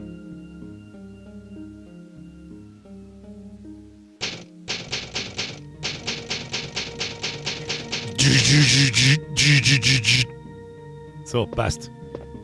Und dann bin ich gespannt, wo wir dann schon hin... Ach nein, da verpissen wir uns. Tschüss dann. Jetzt muss ich doch noch mal auf Karten schauen. Wir müssen genau auf die rechte Seite, auf die rechte untere Seite wieder nach draußen und abhauen. Oder? Ich glaube, ein paar Cold Shoes haben wir übersehen, aber das ist mir jetzt nicht wurscht. Wir haben so viel Munition, dass es mir egal ist. Vielleicht ist es mir doch nicht egal. Warte mal, ist das der Raum gewesen? War da die Colt-Munition drin? Nö. Da war zwar auch nicht drin, aber das war nicht das. Wir brauchen das Zimmer. Wir brauchen das Arbeitszimmer mit dem Lichtschalter. Das ist, glaube ich, aber eher auf der rechten Seite, da wo wir abhauen. Ich glaube schon. Und da gehen wir jetzt auch einen Weg, wo am besten so wenig Gegner sind, wie es irgendwie geht. Ja. Na, da müssen wir oben. Einmal runter, als hätten wir in Resi schon jemals zu viel Mumm gehabt. Das stimmt, mir kommt es auch ein wenig komisch vor, dass ich so viel Munition habe. Das irritiert mich ein wenig. Jetzt muss ich aber trotzdem nochmal schnell schauen. Und... Na, oben kommen wir nicht weiter. Gehen wir da rein. Dann an die Spinnen vorbei. Solange die da immer an der Decken umhocken, haben sie kurz gestaggert nach dem Oberfallen, ist mir scheißegal. Und da geht's mal nicht aus. Geht's da aus? Nein, das ist... Nein. War jetzt die Frage, ob der andere Loot liegt hat. Am Anfang waren da Pflanzen dort, die haben jetzt nicht mehr dort. Das war's Chill Sandwich. Passt schon. Genau. Und dies war das Safe Room, ja, und eine Tür weiter war die Munition. Jetzt pass auf. Wo hat man da, irgendwo hat man doch da was einschalten können. Also Schalter, möchten Sie ihn draufdrücken? Ja. Ja, nehmen wir mit, ja. Nehmen wir mit und dann raus. Da kann jetzt noch ein Hunter sein und draußen kann auch welche sein.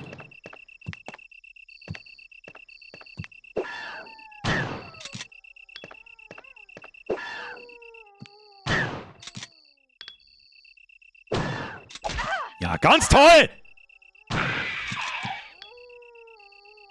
Haben wir schon wieder gelb Kruzifix, aber ich glaube draußen liegen noch Kräuter umeinander. Diese Drecks, ohne Scheiß, die waren früher so schwer. Die waren so schwer. Und ich merke es auch da, die können springen, ziemlich weit sogar, und hauen ziemlich schnell zu, diese Dreckschweine. Aber gut.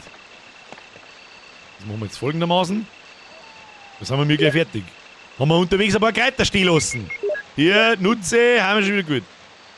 Dann nehmen wir mit nachladen. Während dem Hunter haben wir keine Zeit. Brauchen wir da hinten, dann müssen wir einmal oben, glaube ich. Müssen wir einmal oben? Müssen wir einmal nach unten?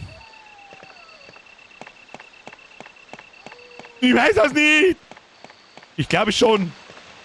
Beißt's aus. Damals schon galt maximal 3 grüne Pflanzen. Wie? Mitnehmen? Oder was meinst du? Weil wir haben das als Kinder nicht gewusst, dass man die kombinieren kann. Ich darf eigentlich gar nicht laut sagen. Wir haben das nie da. Nie. Wir haben uns immer gefragt, so viel, was ist denn die Raude eigentlich? Die macht das Gift nicht weg, die heilt uns aber auch nicht. Was ist denn das für Scheiß? Ich finde auch lustig, dass, glaube ich, das die einzige Stelle in dem ganzen Spiel ist, wo Schlangen vorkommen. Auf diesen einer L da.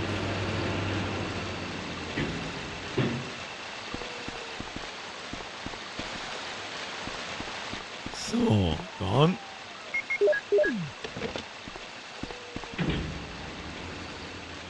Das ist ja bloß ein Shortcut. Was hilft man das jetzt weiter da?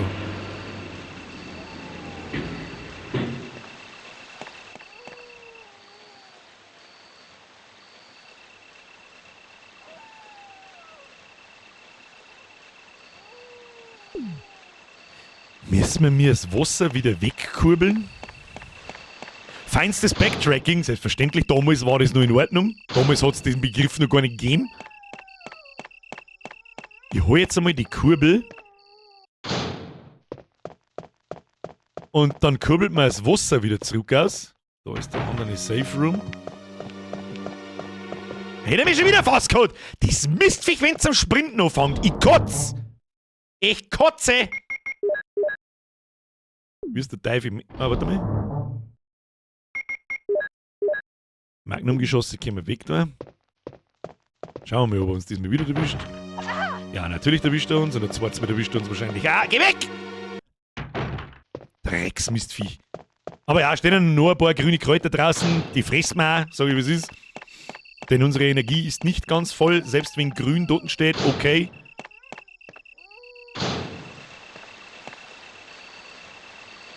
Rein damit. Ja. Der Wulfric hat wieder überhaupt nicht zugehört, was ich vorher geredet habe.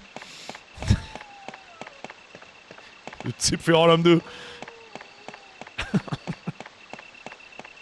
Ja, macht schon Sinn. Ich erinnere mich auch wieder so einigermaßen und danach ist die Kurbel nämlich, glaube ich, auch nutzlos.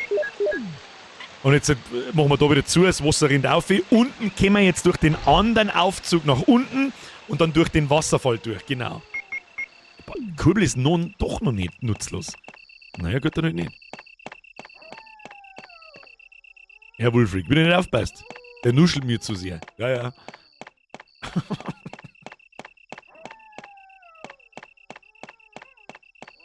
Ich mache halt ein paar Überstunden, damit wir nächste Woche 100%ig fertig werden. Ich kann jetzt nämlich auch nicht mehr einschätzen, wie weit wir noch haben. Wir kommen doch jetzt nicht jetzt schon ins Labor runter, oder? Dann. Ich komme jetzt dann erinnern, wir gehen jetzt dann durch den Wasserfall durch. Durch den Wasserfall hindurch. Da haben Spinnen unten. Das ist eine Leiter. Möchten Sie rein? Ja. Ja, genau, das ist so grünes Gesteinzeug. Oh, Jill. Sag mal, das ist ein Zombie. What good timing. A moment ago I heard someone's voice coming from this hole. Let's go together since it's dark and we can't see very well. Möchten Sie... Oh, das ist jetzt so Decision-Scheiß. Ich weiß fein nicht, was und wann da dann was passiert und so. Aber früher habe ich immer gesagt, hey, der Barry hat uns schon sauber auf den Arsch gerettet, gehen wir mit. Okay, let's go. Let's go, ich geh mit. Then I'm gonna cover you. Let's hurry. Wir sollten uns beeilen. Are you all right? I can go first if you want me to. Freilich gehst du zuerst. Oh, yes, please. Kommt doch nicht auch so I understand. eine große Kugel, von der man da volllaufen muss? If you come behind me. Be careful.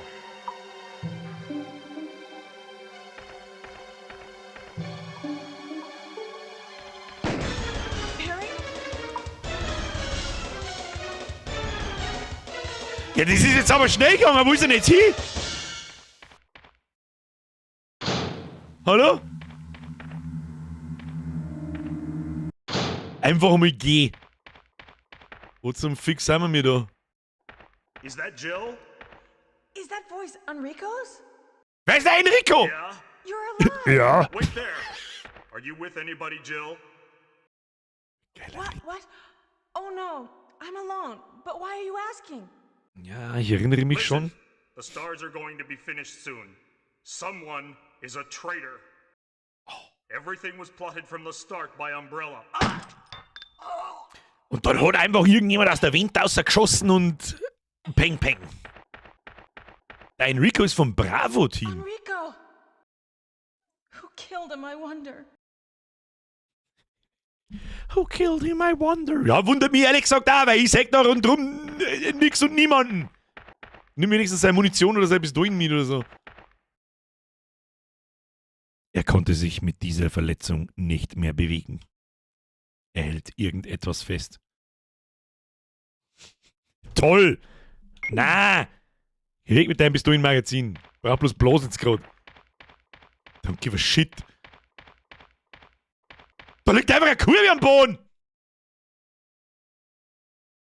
Möchten Sie das nehmen? Kurbel? Was? Oh, jetzt eine Stereokurbel. Oder ist es ein Spreng, ist eine Sechskant-Kurbel? Prüfe. Ah! Öte Hexakurbel. Das Ende ist sechseckig. Sechskantkurbel. Und dann wird auch der Name geändert. Das habe ich vorher doch auch gemacht. Wieso wird denn das da nicht? Das Ende ist viereckig. Vierkantkurbel. Sechskantkurbel, Vierkantkurbel. Das habe ich auch nicht mehr gewusst, dass die da am Boden liegt. Oh no.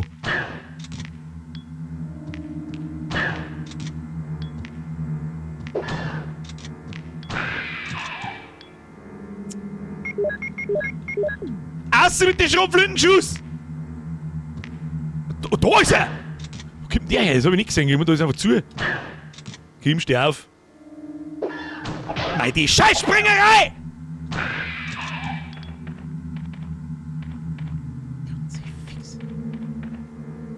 Oh, leck, jetzt wird's hart.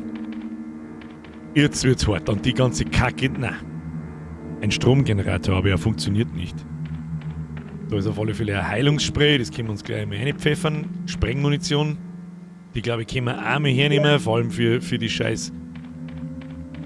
Ja, nimm das einmal mit. Einmal können wir uns noch hauen lassen, bevor wir sterben. Nehmen wir es einmal mit. Und das Heilspray macht die immer ganz voll. Wie kann man da irgendwas machen?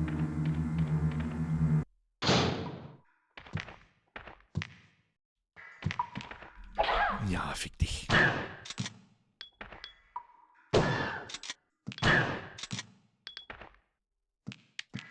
Na, nicht noch jetzt! Jetzt wird's dann eng.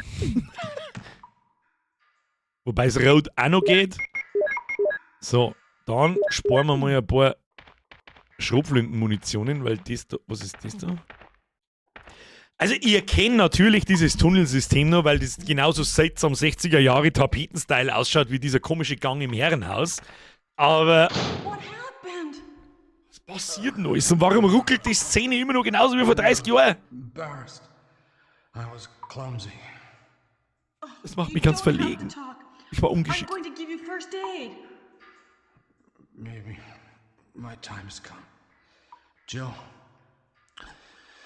take this. Gib mir deinen fetten Colt, den möchte ich. Cheating, you all. Ich habe euch alle von Anfang an getäuscht. Was? If you can forgive me, could you please give this to my family? And if you can, please try to protect them. What do you mean by that, Barry? Don't give up. Jill, be careful of that guy. Von welchem Guy? Und jetzt stirbt er, oder? Please, stay alive.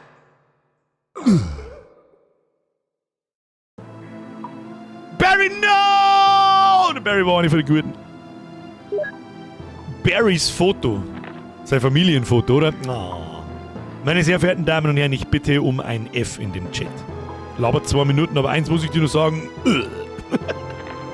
Ein Bild von Barry. Irgendetwas ist auf der Rückseite des Fotos vermerkt. Meine geliebte Myra und Polly. Polly wants a cracker. Ich hoffe, ihr werdet beide zu starken und schönen Frauen heranwachsen und eure Mutter in schweren Zeiten eine Freude sein. Euer Vater wird euch allen vom Himmel aus zuschauen. Papa.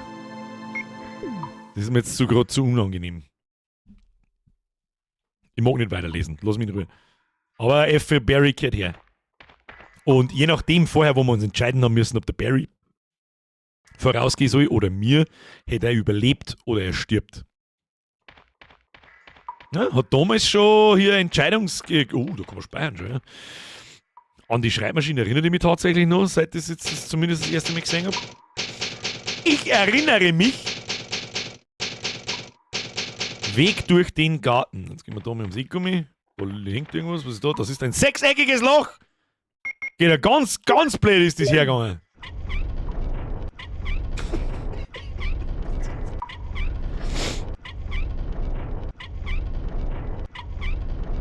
Der Kurbelsound, Alter. Warum ein zwei...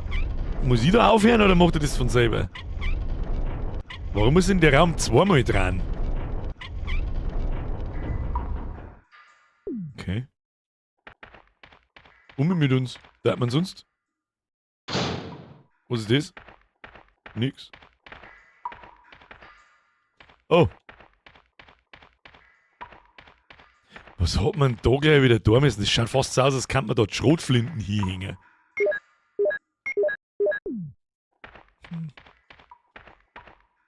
Wie hat man das da Ding... Wie hat man das gleich wieder triggert? Das habe ich gemeint vorher mit der Kugel, diese Tomb Raider Indiana Jones Geschichte. Ah, okay. Ja, bin schon weg.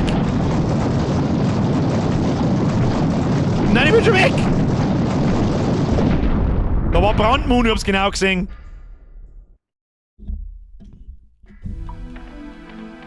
Oder irgendwas Nützliches vielleicht?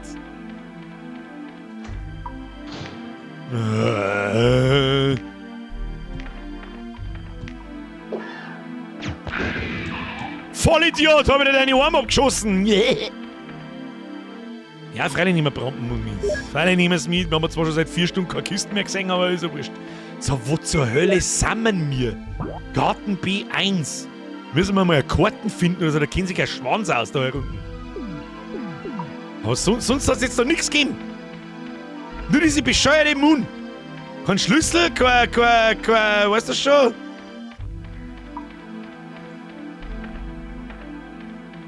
Ah.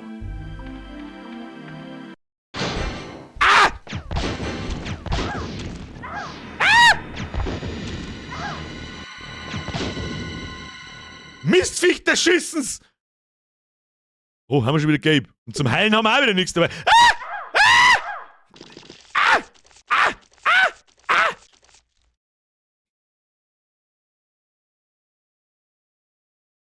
Schau das Ding wieder.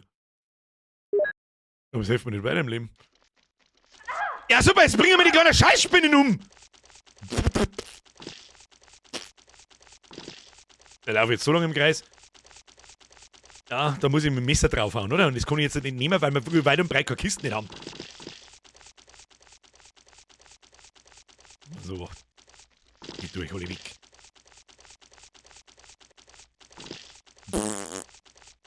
Oder wir weisen, wenn ich einfach ausgehe. Ja.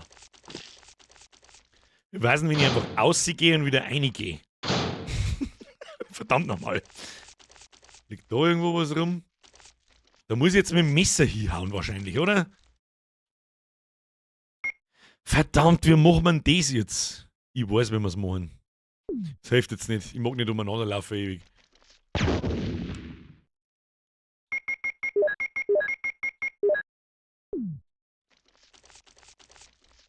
Hat jetzt da gerade noch was blitzt links? Da hat doch jetzt gerade noch was blitzt. Da! Siehst du das in die Richtung, wo ich schaue? Rechts neben den kleinen Fassel. Wenn das rechts da blinkt, ist da ein Pixel verpixelt. Da, genau da! Da! Siehst du an der Spitze von der Bazooka, pass auf! Da! Grafikfehler entdeckt, schlechteste Sperr auf diesem Planeten. So nicht, Freunde, so nicht. Kampfmesser! Freilich nicht mehr das Kampfmesser. Haben wir schon 2. Warum es das jetzt da wieder braucht, das weiß kein Mensch, aber gut. Aha. Gibt's sonst noch was da drin? Das ist alles. Das ist meine ganze Belohnung.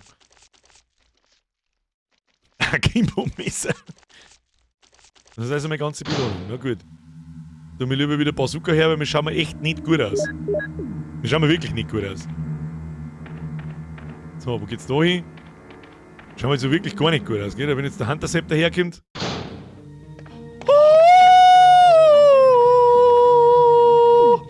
Der haben wir gleich mal die scheiß Kurbeln weg. Schauen wir schon wieder besser aus. So, Kruzifix haben wir mir weggelumpt. So, 4-Kant, 6-Kant Kurbel. Ich glaube, das Messer können wir uns auch schenken. Das ist okay. Die scheiß Medaillon lassen wir immer noch einmal herin. Und dann nehmen wir eine Kräutermischung mit. Gemixte Kräuter, nein, das brauchen wir nicht. Heilungsspray, gemixte Kräuter. Nehmen wir mal die Toppe Grüne mit. Und das Heilspray. Das Heilspray benutzen wir. Und schaut doch das gut aus. Schau und so. Haben wir wieder topfit. Topfit, speichern der auch noch schnell. Topfit sind wir mir. Rein damit. Geräteschuppen. So. Na, Schlangen! Okay, kämen die Schlangen doch öfter vor, als ich das dachte. Was ist das da? Nix, so weh. Geh weg! Gefährlich, ich weiß ganz genau, was es ist. Oder? Was ist da wieder? Schon wieder so ein Scheißdreck.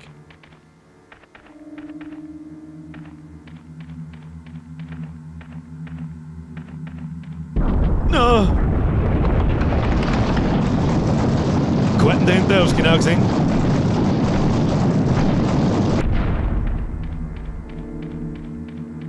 Oh, lasst mir uns nicht trollen, du. Als hätten wir mir, das ist eine Karte der unterirdischen Anlage. Möchten Sie sie mitnehmen? Ja, sicherlich. Unterirdische Anlage, wunderbar. Was ist da drin?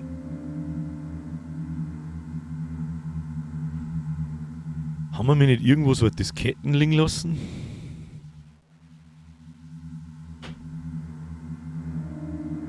Haben wir mir nicht irgendwo noch so ein Disketten liegen lassen, da wo ich mich noch beschwert habe, wir haben noch keinen einzigen in dem Bücherregal-Labyrinth. Haben die wichtig? Weiß ich nicht mehr. Die braucht man ich mag nicht spoilern, ich weiß dann schon, wo wir die brauchen, aber ich weiß nicht mehr, ob es wichtig sind. Und ob wir da jetzt die Kurve noch mal brauchen, weiß ich ehrlich gesagt auch nicht.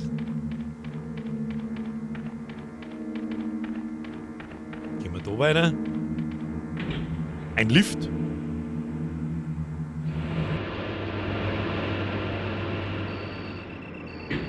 Shortcut. Na, nochmal komplett. Ah ja, da müssen wir irgendwie... Das Bild eines Wolfs ist in dem runden Hohlraum eingraviert. Was haben wir da? Wir haben einen Adler, glaube ich, gell? Ja. Ah, dann brauchen wir bloß einen Wolf noch. Das Bild eines Adlers ist in den runden Hohlraum eingraviert. Dann machen wir doch das so. Zack. Und wo wir einen Wolf herkriegen, weiß ich nicht, aber das werden wir schon herausfinden. Da kann nicht so weit sein! So, Karte, Garten. Da gibt es noch ein paar Dinger, wo wir noch nicht drin waren anscheinend. Unten, da ist noch so ein Raum links unten, neben dem Lift, wo wir noch nicht drin waren. Ah. Hab da so eine Idee, aber jetzt schauen wir erst da rein, was da drin ist. Sie ist zugeschweißt und lässt sich nicht öffnen. Das habe ich nicht mehr gewusst. So, da hat es sonst auch nichts gegeben. Dann müssen wir doch noch mehr oben in der scheiß Kurve holen. Oder sage ich das richtig?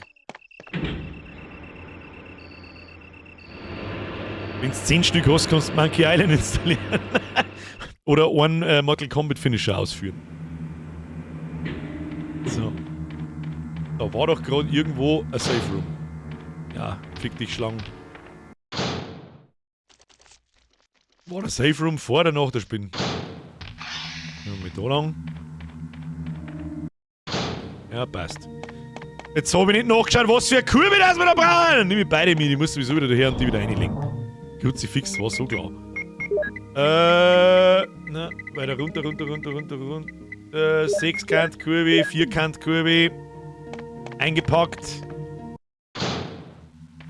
Ist ja irgendwo klar, dass diese scheiß Kurve, das Kurbeloch da nicht so Gaudi ist an dem zweiten Stor, du Deppbirger, du Vollidiot, du Trauriger, das ist ein Wahnsinn mit dir.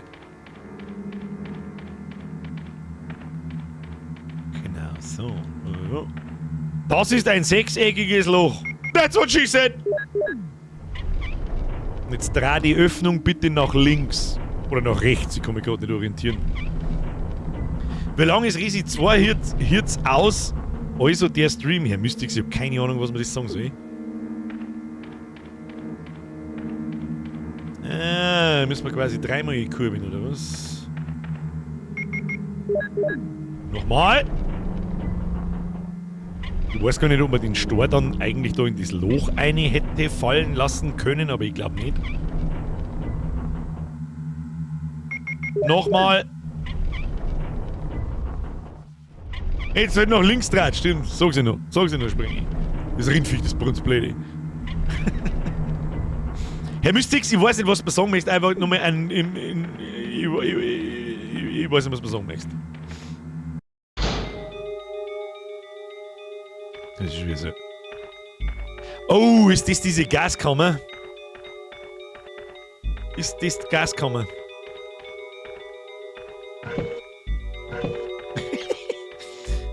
Bin mir nicht sicher. Aber wie bringen wir das Ding? Oh no. Hab ich schon verkackt, oder?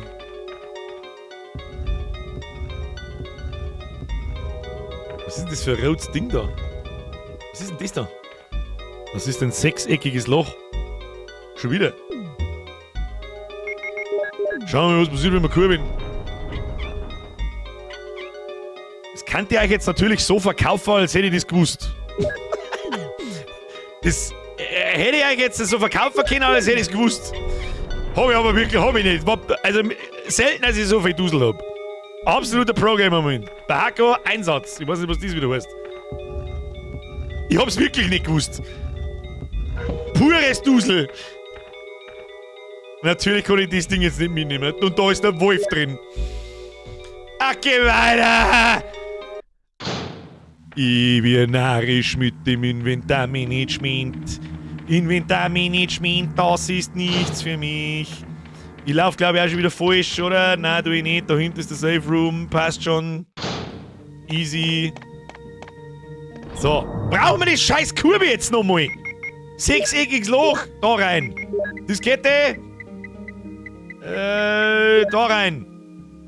Ansonsten haben wir alles gut dabei. So, was wollt ihr mitnehmen? Das haben wir wieder vergessen. Das Bierchen müssen wir holen.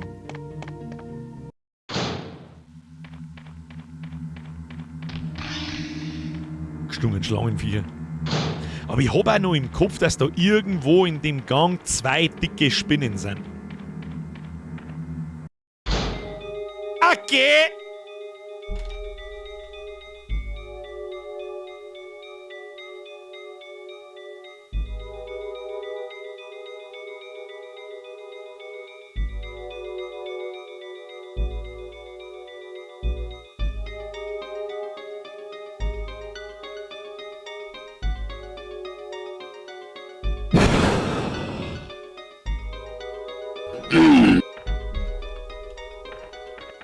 Nur die Aufmerksamen wissen, warum ich lästig bin. War schon die sechseckige, oder? Shit! Kreuzkruzifix! Und jetzt überlegt er, wie nervig das früher war. Du musst dir vorstellen, bei jeder Raum-Transition, wenn man die Tür kurz sagt, jetzt da bei uns, wird auf der Playstation früher jeder einzelne Übergang mit der Tür wird komplett abgespielt. Warum? Weil das damals, wie soll ich sagen, weil das damals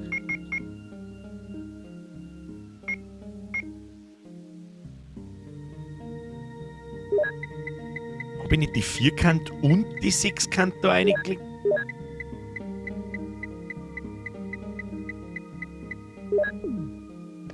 Ich sage einfach gar nichts mehr. Egal. Es waren Loading Screens damals. Also Beispiel. Da, das hier. Zack. Bei jedes Mal hast du die volle Animation anschauen müssen und die hat meistens sogar noch länger gedauert. Weil wenn auf der Rückseite der Raum nicht geladen wurde, dann hat das ein bisschen länger gedauert. Dann war der Bildschirm auch ein bisschen schwarz und so. Und da drehst du dann schon irgendwann noch mit am Radl. Wenn du dreimal hin und her laufst und merkst du mit, fuck, ich hab alles vergessen. So, hier einmal reinkurbeln bitte. Wenn jetzt das die Vierkantkurve ist, dann flippe ich aus. Aber das möchte ich aber hoffen, dass ich bloß falsch gestanden bin. Sonst hätte ich hergeschissen. Geschissen hätte ich!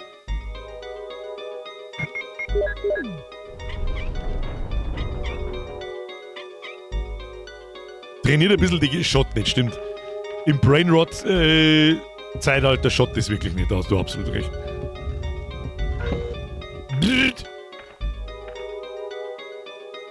Möchten Sie das nehmen? Ja. Dann. Prüfe. Bitte öffnen. Das hätte man andersrum dran kommen, was schneller gegangen. Hier. Eine Medaille. Wo die hingehört, wissen wir ja. So, Abflug, Freunde der Sonne. Wo war jetzt der Aufzug? Gleich wieder? Da hinten zufällig? Nein. Wo war denn? Jetzt lass mir die Wolfsmedaille reinstecken.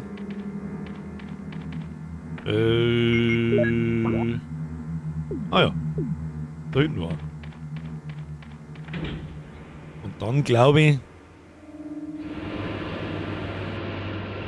sind wir am Ende für heute.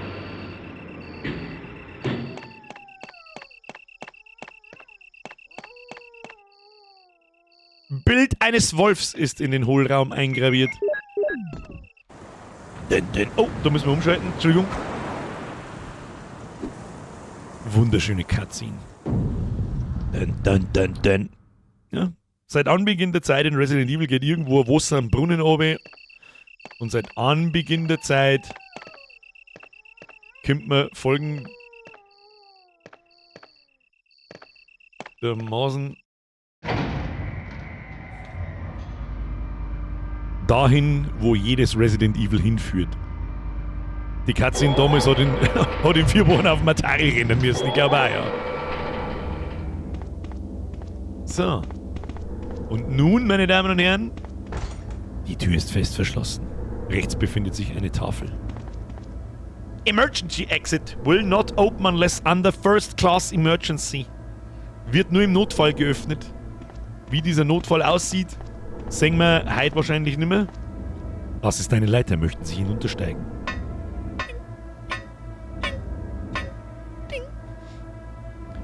Und früher oder später führt... Haben wir alles? Ja, ich denke schon. Alles immer hier hin. Jetzt schauen wir mal, um die Zombies können wir eigentlich easy vorbeilaufen. An ihm nicht.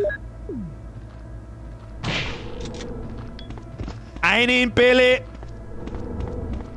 Schauen wir da hinten. Wieder Disketten gefunden. Mo-Diskette. Ich weiß nicht, was eine Mo-Diskette ist, aber unser technischer Stand von 1996 wird schon wissen.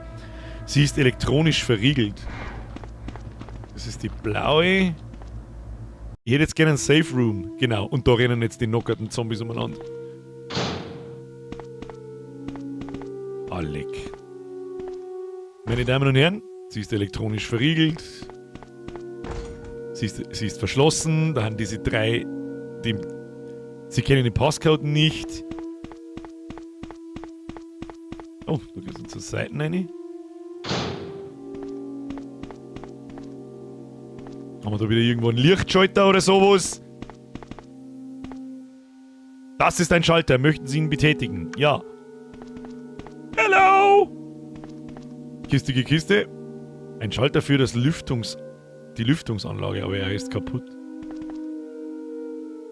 Ja, nehmen wir mal mit. Für die Zombie-Henkerl, die da umeinander. Auf das Bild wurde etwas geschrieben. Irgendwelche Runen. Ist mir aber auch jetzt alles wurscht. Das Ding, da schaut auf alle Fälle so aus, als kann man es verschirmen. Ja, genau.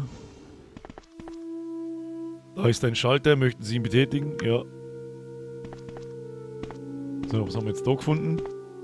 Ich mag es eigentlich gar nicht anschauen. Ich möchte einen Safe Room finden. Sonst haben wir nächste Woche nichts mehr zum tun. Weg von mir. Geh weg. Lauter Nocker die. Geh weg. Jetzt.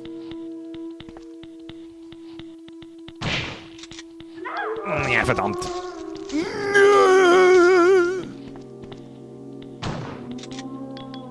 Geh her zu mir. Wo bist denn? Yeti Sepp. Da, ich schieß das Pippal weg. Du Trottel, du Trauriger. Sie ist von innen verriegelt. Energieraum fest verschlossen. Gehen wir da hinten rein. Darf ich jetzt bitte da irgendwo speichern? Safe Room wo? Was ist denn das wieder? Was ist denn das? Mögen Sie dies nehmen? Dias. Ja, nimm sie gerade mit, ist mir wurscht. Wo ist denn der Safe Room? Lass mich wieder rausgehen, bitte.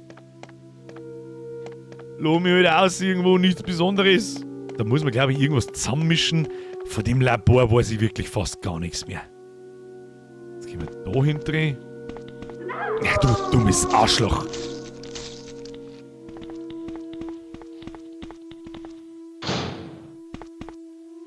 Ja, gibt's jetzt da keinen Safe Room oder was?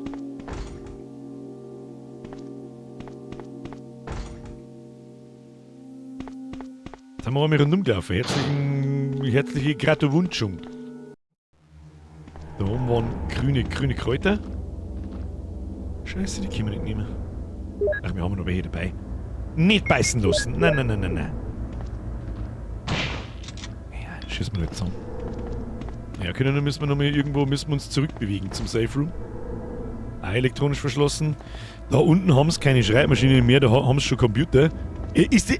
Muss ich jetzt mal wirklich fragen. Im Ernst jetzt, kann ich da an dem Computer da drin speichern? Ich meine schon, mich zu erinnern, dass ich da eine Schreibmaschine nach wie vor brauche.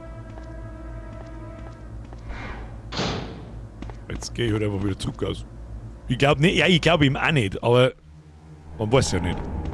Man weiß ja nicht. Wie komme ich jetzt da wieder auf? Ah ja. Vielleicht mit Disk? Nein, ich weiß grob noch, was auf den Disketten drauf ist. Ich glaube, da haben so Informationen zu jeder einzelnen Kreatur drauf. Der Game Design halt einfach so, fuck you!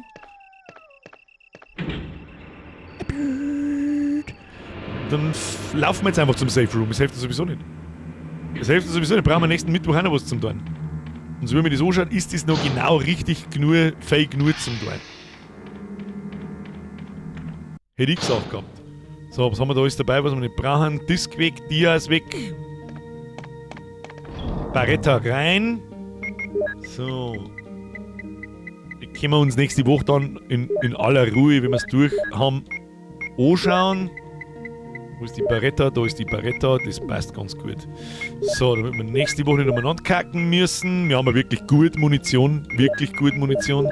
Den einer Magazinschuss legen wir wieder ein.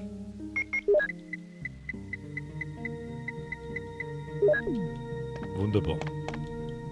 Sie können Ihren Spielstand hiermit speichern. Möchten Sie abspeichern? Ja. Heute nochmal 10-mal gespeichert, schon hin? Das Team aus Japan damals, die das gemacht haben, haben Team Horror geheißen. Das würde mich auch wundern, wenn es anders heißen. Meine Damen und Herren, ich hoffe, der heutige sehr ruhige Retro-Abend hat Ihnen gut gefallen. Wir haben richtig viel Progress gemacht. Es ist so narrisch, wie ich das in Erinnerung habe, wie viel länger ich diese Abschnitte im Kopf habe. Das zweite Herrenhaus hat gefühlt eine halbe Stunde gedauert. Ich habe das so in Erinnerung, da bin ich wochenlang gesessen und habe irgendwo umeinander gesucht und jeden Scheiß ausprobiert. 100-mal zurück ins Herrenhaus gelaufen, dann nochmal alles durchsucht und so weiter und so fort. Ich glaube, dass wir ein bisschen zu weit sind. Ich glaube, dass wir nächste Woche leichtfertig werden. Aber da lassen wir uns dann einfach ein bisschen Zeit und labert man nur einfach irgendwas, das werden wir schon sehen. Warum baumelt sie so umeinander? Das ist Idle Position mit der Bazooka in der Hand oder mit der Schrotflinte in der Hand von der Jill. Grandioses Spiel, auch so lange Zeit danach, aber es ist viel einfacher, als ich das in Erinnerung habe. Sehr viel einfacher, als ich das in Erinnerung habe. Wahnsinnig viel einfacher, wie ich das in Erinnerung habe. Meine Damen und Herren, es ist 5 vor 11. Wie versprochen, heute ein bisschen mehr spielen anstatt labern, damit wir nächsten Mittwoch auch sicher fertig werden. Ich mag jetzt das alte Resident Evil nicht öfter wie 3-mal spielen. Ich habe gerade schon fast kurz überlegt, damit spielen wir es jetzt noch schnell fertig. Aber das dauert dann wieder bis um 12 Uhr und Bürgerin schlaft schon, die rasiert mich. Die geht jetzt einfach nicht. Herr Mystics, merci für den Euro. Die habe ich komplett übersehen, vor 28 Minuten. Ich check schon wieder gar nichts mehr, wie die Zeit vergeht. Lehrabschlussprüfung in der Taschen, 5 Fs für mich und jetzt liked ihr Kacknudelseppen. Herr Mystik, merci für den Euro. Habe ich übersehen, tut mir leid. She shaved you. Haut mir alle schnell auf den Like-Button. Ich glaube, das haben schon alle da, die jetzt da waren. Und Kruzifix 10 vor 11 ist schon wieder, stimmt nicht ganz, Frank, es ist 5 vor 11. Heute hast du 30 Jahre mehr Gaming-Erfahrung, das ist auch wieder richtig, ja. Aber ich habe damals auch schon, ich habe mit 5 meinen ersten Gameboy gekriegt und da habe ich eigentlich immer schon durchgespielt. Aber so eine Art von Spiel habe ich vorher noch nie gespielt damals. Aber ich weiß nicht, ob das ist unterhaltend genug zum Zuschauen. Ich glaube für einige schon, vor allem die das damals gespielt haben und das kennen. Vielleicht auch für den einen oder anderen, der es noch nie gesehen hat, aber ich kann mir vorstellen, dass ab nächster Woche wird es dann zeigen. Es ändert sich ja, sagen wir uns ehrlich, es ändert sich ja nicht viel. Das Prinzip ist immer das gleiche. Neue Gebiete, die sich Stickerl für Stickerl mit Rätsel öffnen, dann brauchst du das, musst du wieder durchlaufen, dann brauchst du das. Es kommen ein paar neue Gegnertypen. Ich weiß jetzt nicht, ob im Labor noch mal Hunter kommen, ich glaube schon. Da kommt auch noch mal ein ganz neuer Gegnertyp, der ist aber nicht so lästig wie der Hunter-Sepp. Und dann war's es. Also das Spiel ist in unter 3 Stunden schon durchzuspielen. Wenn du das auswendig kennst und wenn du dich nicht oft verlaufst, ist schon machbar. ist schon machbar. Es ist eine Schande, dass wir das jetzt erst 30 Jahre später spät nochmal durchspielen. Ich habe es wirklich ewig nicht mehr gesehen. Entgegen ein Generator? Wahrscheinlich. Wobei ich jetzt vielleicht schon sagen muss, so, wir haben jetzt da einmal so rundherum gelaufen, an den langen Rundgang, an den erinnert ich mich noch. Und an die ganzen Räumlichkeiten da rundherum und da, wo man dann diese Disketten anschauen kann und lesen kann und den ganzen Bums. Aber da sitze ich jetzt gerade da, so, ich weiß jetzt nicht, wo wir hin müssen. Ich sag das, wie es ist. Dann müssen wir jetzt da unten irgendwo einen Raum finden. Jetzt schauen wir da einmal noch. Nein, ich habe nur Munition, kein Special Item mehr. Also die Kurbeln vielleicht, ja. Aber sonst wüsste ich nicht, was wir da unten jetzt zum tun haben. Vielleicht brauchen wir nächstes Mal noch ein bisschen. Aber nächsten Mittwoch spielen wir es fertig. Jetzt haben wir heute noch mal reingedüdelt und es hat noch mal Spaß gemacht. Selbst wenn es nächsten Mittwoch keinen Spaß macht, einen Mittwoch lang geht das schon. Birger, Frage oben, Frage wo? Birger, kann man den Hunter, der springt, nicht treffen im Sprung? Das ist eine gute Frage. Das ist eine richtig gute Frage. Vielleicht werden wir nach oben schießen, das kann zwar schon gehen. Nicht Musi, Victor, die ist super entspannend. Ich habe die da auch laufen, warte. Besser, auf 3 passt doch eh voll. Ja. Ich glaube, wenn ich gar nichts mehr gewusst hätte vom Spiel, dann hätte man einen 4. Stream braucht. Ich glaube, dass so der erste Playthrough von einem jeden, der das Spiel nicht kennt, der wird so bei 6 bis 8 Stunden liegen. Immer noch, auch 30 Jahre später. Aber es ist bei Weitem nicht so schwierig, wie es damals war. Ist eh klar. Ich habe das so hart in Erinnerung, dabei ist es gar nicht, um ehrlich zu sein. Aber mei, da waren wir halt eine 10-jährige Hosenscheiße. Ja, Freunde der Sonne. Das war's für diese Woche schon wieder. Erstens bin ich es nicht gewohnt, dass wir uns am Freitag nicht sehen oder nicht jeden zweiten. Das ist immer so. Das zweite, wo ich nicht gewohnt bin, ist, wenn ich um 10 vor 8 noch schnell eine rauche und es ist draußen taghell fast. Und, und dann vergieße ich gerne mal Zeit, damit ich kurz fix, Alter, wie spät ist es schon? Und dann sitze ich da wie der Depp und denke mir so, oh, in 10 Minuten geht der Stream los. Ich meine, es ist 5 Uhr. Es ist, was es ist. Ich bedanke mich fürs Zugucken. Ich hoffe, Sie hatten Spaß. Schöne Grüße an den Nachschau-Squad. Vielen Dank für die ganzen Donations. Vielen Dank fürs Zuschauen. Vielen Dank fürs Liken. Vielen Dank fürs Abo dalassen. Vielen Dank für die Donations. Triple F für die Moderatoren. Wir sehen uns nächsten Montag. Habe heute schon einmal geschaut, was ein Windrose-Server kostet mit 10 Slots. 13 €. Und ich denke, dass wir uns den leisten werden. Sage ich dir, wie es ist. Da muss man ja nicht fake konfigurieren. Ja, da hat man ein Passwort drauf. Vorm Stream ändert ihr das Passwort. Im Stream sage ich das Passwort. Wer draufkommt, kommt drauf. Wer Scheißdreck baut, fliegt raus, kriegt einen Bann, kommt nie wieder. Und wer mitspielt, spielt mit. So, meine, machen wir das. Geil, Biffise. Grüß an Bürgerin, wenn's die rasiert. Ich glaube nicht, ich glaube, ich schlaft schon. Passwort ist Bier. Normal schon, ja. Servermiete von der Steuer aussitzen. Das sowieso. Das ist kein Problem. Interessant wird's. Bitte erwerben Sie dieses Produkt. Dieses Produkt ist nämlich sehr gut. So. ich muss nur noch nachfragen. Ja, ich muss nur noch nachfragen, was zum Absetzen so. Ich habe morgen den Termin bei meiner Steuerberaterin, da bin ich wirklich gespannt. Und ich werde einige Fragen stellen. Und wenn in Zukunft einmal, zweimal im Monat am Schluss vom Stream so um 10:30, komische Sachen hinter mir durch die Kamera fahren und so, einfach keine Fragen stellen, okay? Hier, HelloFresh, habe ich euch eigentlich meinen Rasenmäherroboter schon gezeigt, gutes Produkt, müsst ihr kaufen. Und dann werden wir immer schön da unten irgendwo in der Beschreibung einen Amazon-Link oder irgendeinen Scheiß rein da. Und das war's dann. Für die Leute, die es nicht kapieren, was ich da labert, das ist meine Antwort drauf. Das Finanzamt fickt mich in den Arsch, leckt mich am Sack, Mr. Finanzamt, dann schaue ich, ob ich mal zurückfegeln kann. Okay? So. Ich werde immer dazu sagen, dieses Produkt ist sehr gut. Bitte benutzen Sie nicht meinen Link unten in der Beschreibung drin. Muss klangen. Das kämen keine Sponsorings, nicht in die Dosen scheißen. Birger, was ist mit dem Bademantel? Du hast schon mal ausgeschaut, es ist am Mai. Kein Mensch braucht meinen Bademantel. Kommt in der nächsten Season. Mein Finanzamt hockt in einem Schloss, kein Witz. Ja, das darf mich auch nicht wundern. Das darf mich auch nicht wundern und ich hab die Hälfte davon gezahlt wahrscheinlich. Leere Cola-Dosen im Biergermerch? Die ist nicht leer, da ist schon noch was drin. Köstlich! So. Nur damit es euch nicht wundert, dem harten Kern sage ich das, weil die wissen es sowieso noch. Ich habe auch schon, meine Überlegung war, dass ich da meinen Schreibtisch einfach frei mache und meine zweite Cam wieder raushole und die picke ich da irgendwie und am Schluss vom Stream machen wir so 2 Minuten, schalte ich auf die andere Kamera um und da stehen dann einfach irgendwelche random Sachen umeinander und das ist ein gutes Produkt, Link in der Beschreibung. Das sollte eigentlich rein rechtlich dazu ausreichen, dass ich die Sachen von der Steuer absetzen kann. Und ich schwöre dir bei Gott, ich werde es ausreizen bis zum letzten. Das mehr werden auch sagen, kennen sie nicht. Mehr werden auch sagen, kennen sie nicht. Also nochmal, damit es wirklich auch verstanden wird, ich möchte euch nichts verkaufen. Ich möchte einfach nur Sachen, die ich alltäglich da umeinander stehen habe, keine Ahnung, die ich mal gekauft habe, die werden jetzt von der Steuer abgesetzt. Ha, das ist eine nette Ich scheiß dich nicht an, du scheißt mich nicht an Vereinbarung. Da aber das Finanzamt meint, sie können im Nachhinein 6 Jahre Umsatzsteuer verlangen, obwohl sie mir es zweimal schriftlich bestätigt haben, dass sie es nicht deren, dann muss ich sagen, Finanzamt, weißt du was? Not macht erfinderisch. Da lasse ich mir schon was einfallen, was euch nicht gefallen wird. Was willst du dagegen tun? Schauen wir mal, was passiert. Schauen wir mal, was passiert. Und ich sehe nämlich da rein rechtlich kein Problem, dass das geht.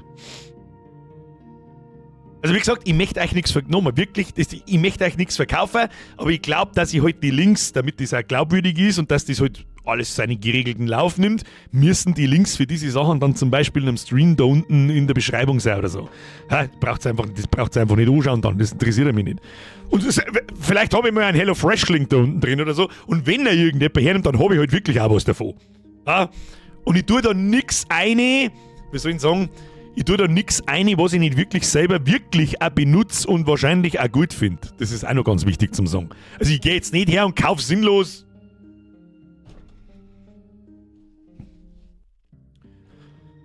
Mir fällt nichts ein sinnlos. Selbst das da, wenn ich das zur Belustigung da hernehme, ich hab so viele Kostüme und Blödscheiß, den ich 2-mal aufgesessen hab, das wird alles von der Steuer abgesetzt, was ich blöd bin. Hier, kauf mir das. Brauche ich, wenn ich ein Mitglied werde. Was möchtest du? Über der Steuer absetzen. Haha, ist lustiger Spaß. Finanzamt, was weißt du von meiner Arbeit? Nix. Solange kein so Scheiß gebracht wird wie beim Finanzamt in irgendeinem Fällen, das darf nicht sein. Ich weiß nicht, was da für Scheiß gebracht worden ist. Bald Stream aus der JVA. Der Bierfluencer, aber deswegen brauchst du nicht jammen. Nein, das hat mit Influenzen nichts zu tun. Überhaupt nicht. Ich mache ja das nicht aus Überzeugung, weil ich euch was verkaufen möchte, sondern ich mache das, weil das Sachen sind, die ich mir wahrscheinlich fürs Geschäft kaufe und da habe. Und ja, vielleicht kann ich die ja auch für mein zweites Gewerbe brauchen. Du, Alter, ich muss Gebäudeinstandhaltung. Haus aber gestrichen. Weil ich jetzt, wenn ich das von der Steuer ab. Möchtest du eigentlich? Haben wir noch? Da, hier, Terrassen draußen. Hab geplant, ich hab Poolstreams geplant. Hab ich eine neue Terrasse braucht, Alter. Was laberst du? Ja, und einen neuen Garten. Ja, hallo, ich bin doppelt dreifach selbstständig. Wir sollten nie, wann so hätten nie Zeit zum Rasenmähen, da brauche ich einen Rasenmäherroboter. Hey, habt ihr den schon mal gesehen? Also, das ist ein gutes Produkt. Versteht's auch, was ich hinaus möchte? Und das versuchen wir mal so ein bisschen auszureizen. Schauen wir mal, was passiert. Ich halte euch auch gern auf dem Laufenden. Ja? Ich halte euch auch gern auf dem Laufenden, weil wenn das nämlich funktioniert, was dann kommt, dann kommt mal wieder ein How-To. Und das How-To heißt How-To Nebengewerbe. Jeder kann Influencer sein. Finanzamt hat nicht zu interessieren, ob du einen Follower hast oder 100.000 oder 1 Million. Ja, und du bist halt nur, du warst halt gern Produkttester. Ja, und du kannst jedes Produkt testen. Oh, die trötet aber gut. Hat denn die kostet? 30 Euro. Ja, du steht sich von der Steuer ab. Und dann zeige ich euch, wie ihr das machen könnt. Und dann wünsche ich dem Finanzamt unfassbar viel Spaß. Ja? Hätt's mir nicht in die Hosen gesucht oder an die Hose gesucht oder in die Hose gesucht, hätte man das alles nicht machen müssen. Hätte ich das alles nicht ausprobieren müssen.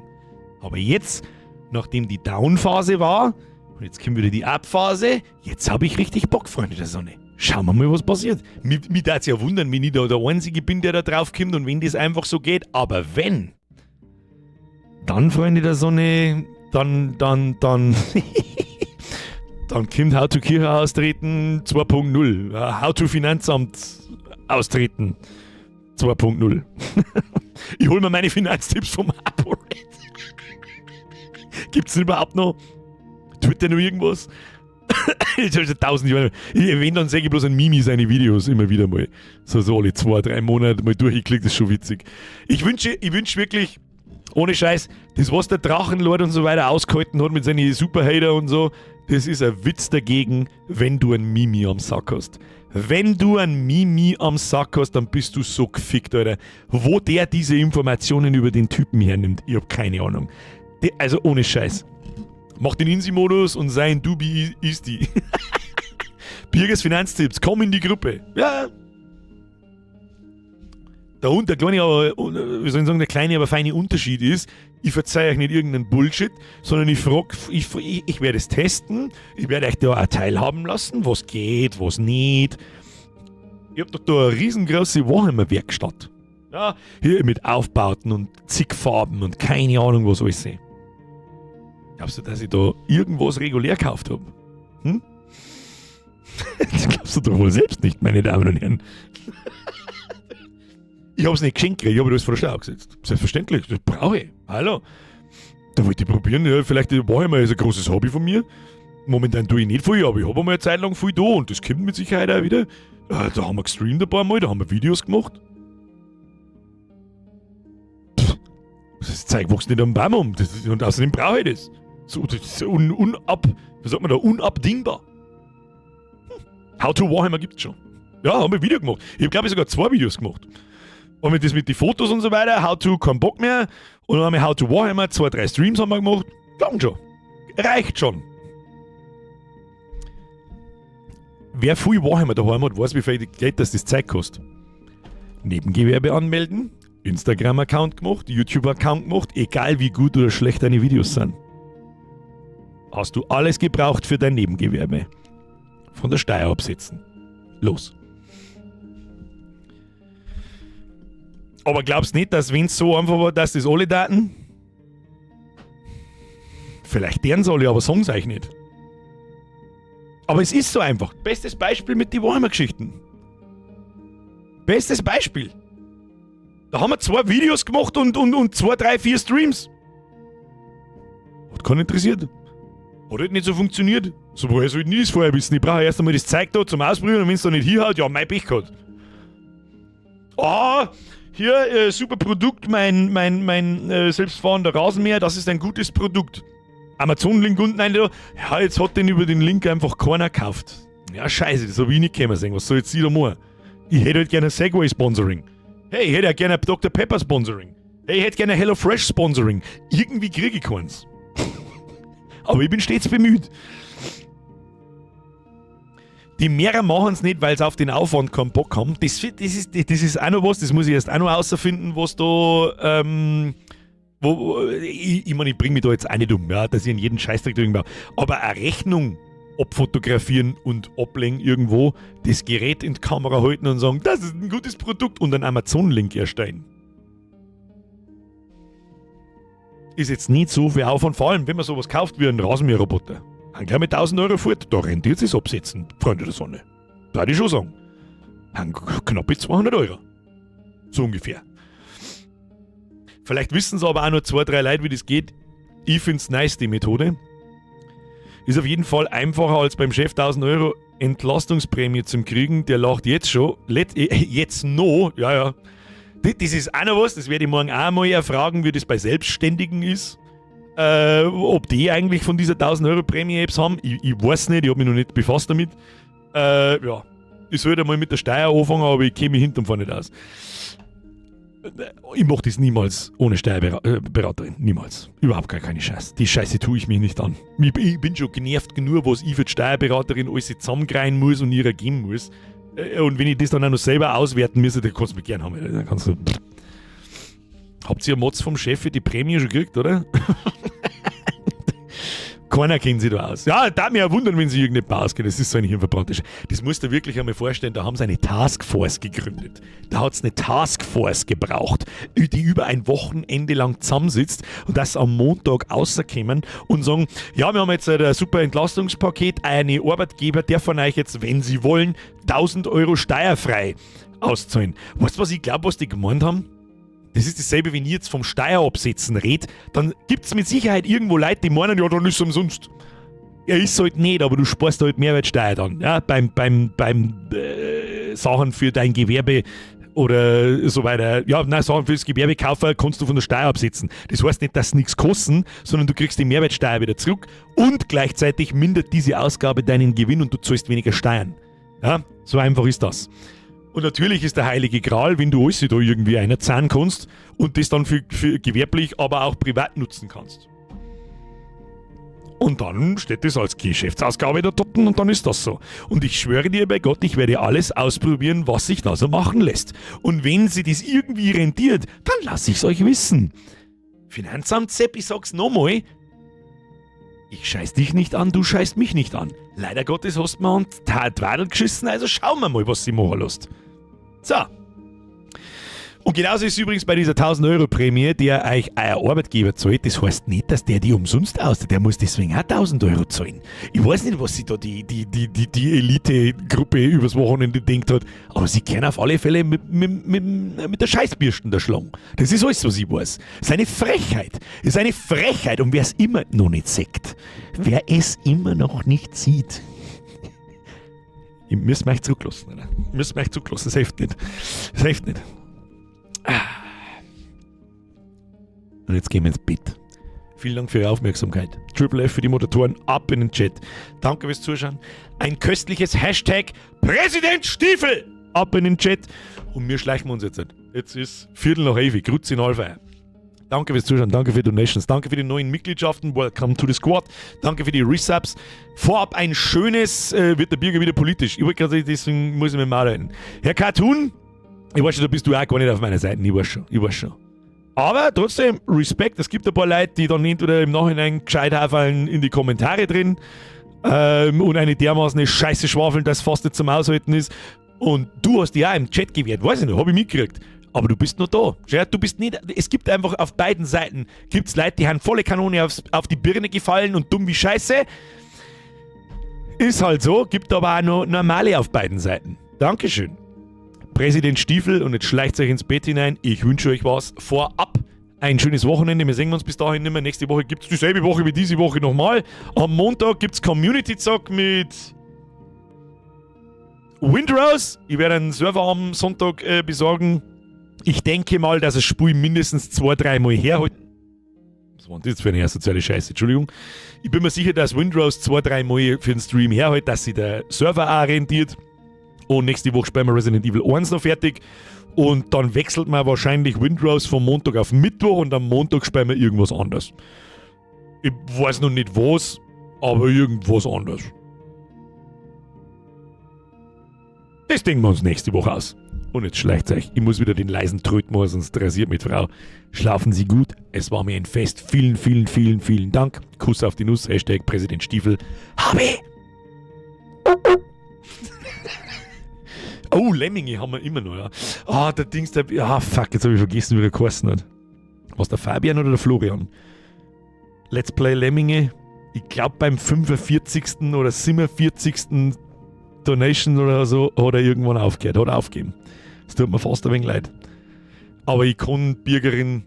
Jetzt im Nachhinein wisst ihr vielleicht, warum ich Bürgerin da nicht hersitzen kann. Seit Monaten. Ja, vielleicht haben wir es jetzt verstanden und es wird nur eine Zeit dauern. Schwierig. Ganz extrem schwierig. So, jetzt schleichen wir uns.